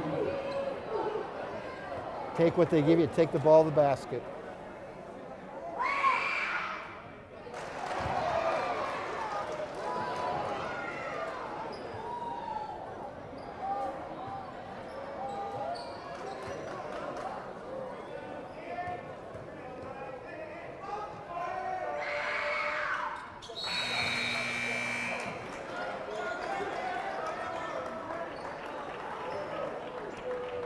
At this point, we can't wait too much time beyond when they get the ball to half court. We'll probably have to foul.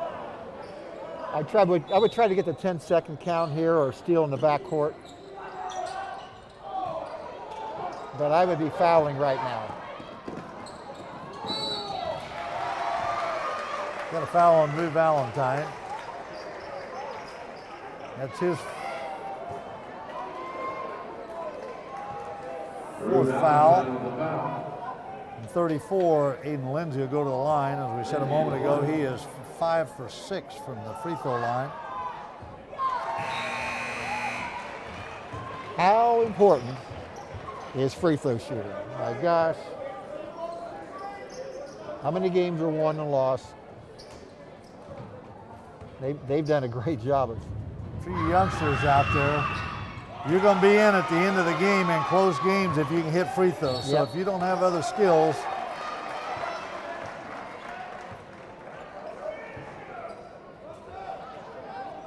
Plugs trail by 6.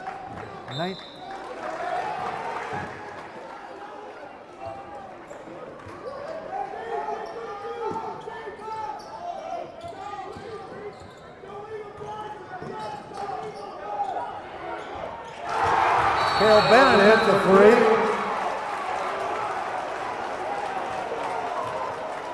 Cale Bennett with a 3 from the corner.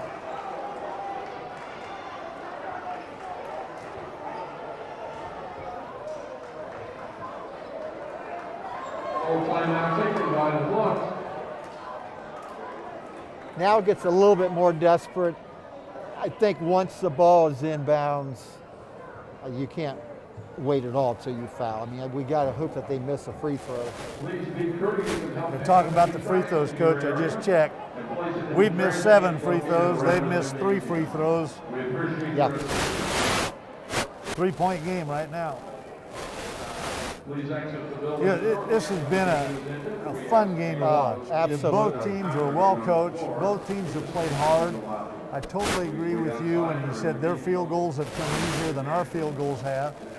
But that's been kind of the case all year long because of our height disadvantage that we have. The odds of us getting offensive rebounds aren't as great as what our opponents have been all year long. Might be worth noting here also, we do have the arrow, the possession arrow. So, and we've done a great job tonight, Tom, of denying out of bounds plays. I think we got a 5-second count earlier in the game. So you never know.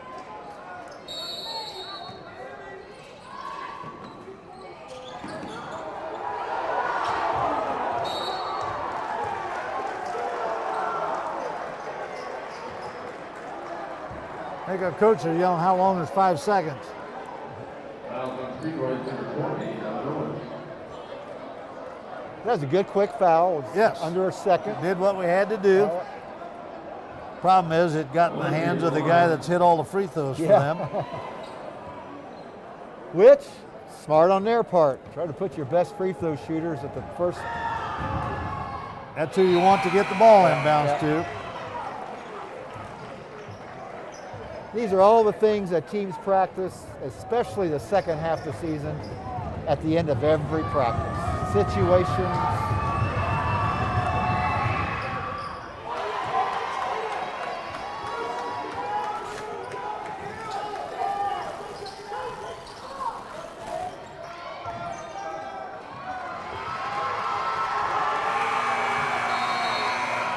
Plugs are going to get the short end of the stick tonight, 69-64, 5-point loss to Triton Central.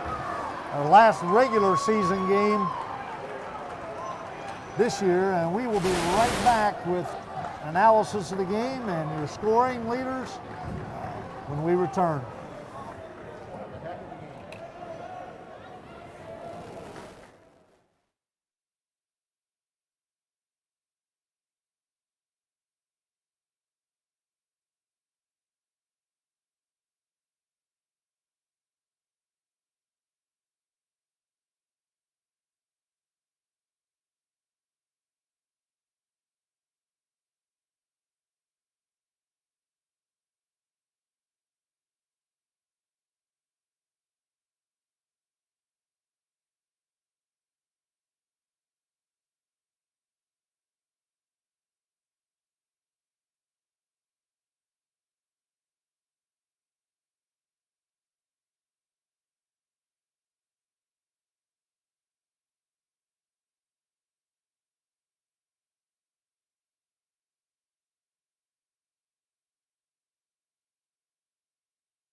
We are back here at Speedway High School with the wrap-up of scoring tonight, and we'll be followed by an interview with Coach Charles Bennett.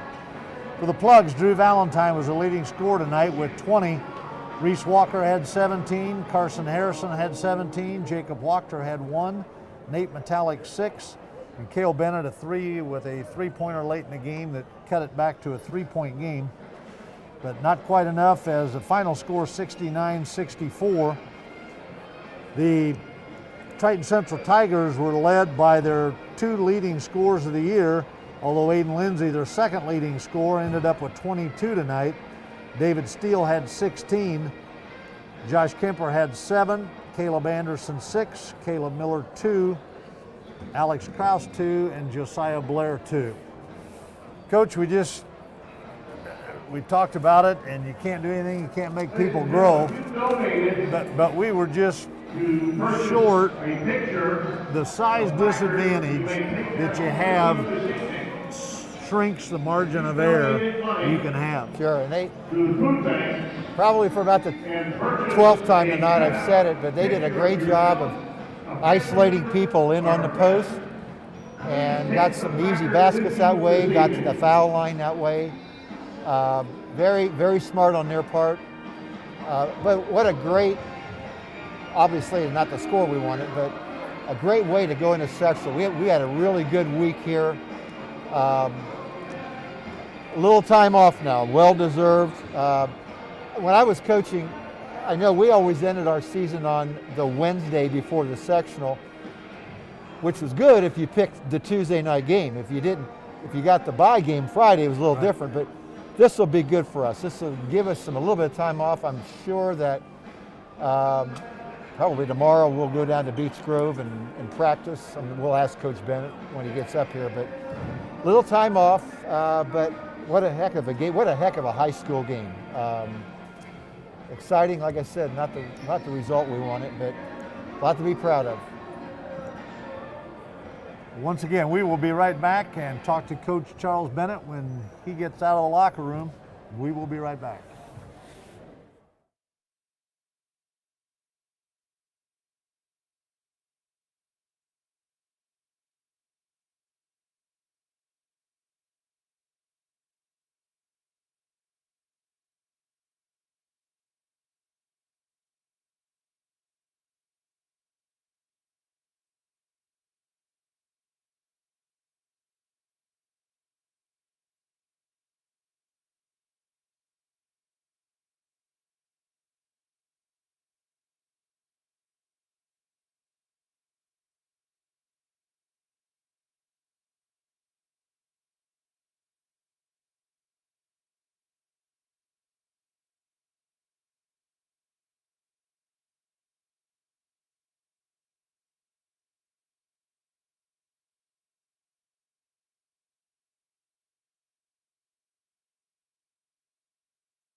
Welcome back to the post game with head coach, I don't want to call him Charles, that'll be unprofessional of me as a student. Yeah, you can, you're fine. Charles Bennett.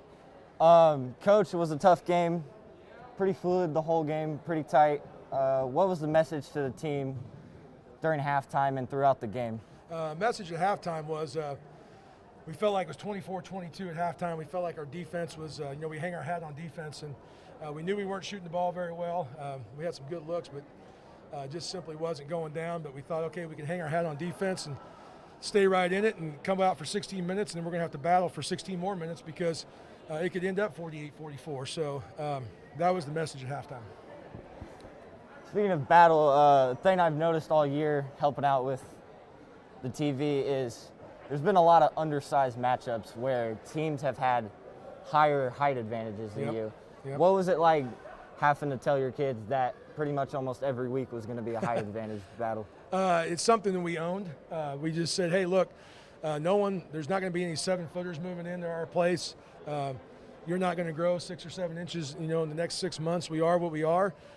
Let's use our technique, and let's, I made a quote, or I said, we had a quote that we said we wanted to compete this year at the edge of our ability. And I think, like, if you watched Evan Owens in the post tonight, you watched Carson Harrison, you watched Jacob Walker in the post, you watched Kel Bennett, who, tried to battle in the post. I mean, they were doing the best they could with what they had. So the message is sometimes in life, you're not going to be the tallest, you're not going to be the whatever, but you can compete the hardest. And, we did that. And we've been doing that all season long, and it's not going to change again in the sectional, too, because there's some teams with some definite height in the sectional. Speaking of sectional, now that the regular season is finally wrapped up, what'll practices and like the pep talks and how will that convey and be different from a regular season game compared to a sectional game? Well, we were scheduled to practice tomorrow morning, but we played 5 games in 7 days, so I gave the kids day off tomorrow. We obviously have Sunday off, so we're also, I think, fortunate from the fact that we got the bye game after playing so many games in a row, so we won't play again from a week to tonight. So that'll give us a chance on Monday. We'll come in, we'll do a lot of shooting. We'll just do all shooting. We won't even worry about scrimmaging or anything like that. It'll be some ball handling shooting. We'll probably watch a little film too because we want to learn from this experience. Tuesday will be a lot of the same. We'll get some more shots up because we won't know if we play Indian Creek or Hare until after Tuesday night. So we'll get in, do that, and then on Wednesday we'll really start ramping it up. We'll start preparing for whatever Indian Creek or Hare, whoever we play. It'll be pretty intense, and Thursday will be intense as well. And then Friday, man, we'll get to school, come to school, go to class, all that stuff, and then go play at 8 o'clock at night in the best tournament in the country. So we're excited about that. My last final question is, they always say home crowd advantages make a lot. With the cardboard cutouts, just again, I want to touch up on that. It was a great thing to do. What was it like having, of course, being able to do this cutout thing and along with have a normal, almost normal compared to normal student section? I'm so happy for our seniors to get a play in front of a crowd because, you're a senior, all the things you've been through, seasons lost, crowds diminished, all that. But the cardboard cutouts were great because we were able to raise $600 for each food pantry. But it also took up some room, so it kind of forced people to go in different places to sit, which made it great. But again, I'm just happy for our seniors that they got to play in front of a crowd. Our other kids, it'd been nice to win, no question about it. But given everything that's out there, being able to play just in general is something that's special. So yeah. Perfectly said. I couldn't have said it any better. Thank you, Coach, for joining us as always. Yep, no problem. And again, like I said before I left and before the fourth quarter, thanks again to Brian Pierce, Bill P., Speedway TV for allowing me to be here. Coach Bennett, who I reached out to, as well as the rest of the school administration. And it was just a great experience. And just to echo on Bill P. and Brian Pierce and you guys, thanks for doing this all year. You really, stepped up your game too, because being here all the time, being away from your families. Brian just had a new youngster on the way, so all the time you guys give up and donate to and give to Speedway, we appreciate that. And I know I have relatives in Florida and Miami that are watching, or in Illinois that are watching, so thanks to you guys and kudos to you guys too. So you want me to sign off, or are you going to sign off? I guess I'll do it. Do it. For Speedway TV, along with Ron Probst and Tom Smith, I'm Blake Flynn signing off. Thank you for joining us once again for Speedway Basketball.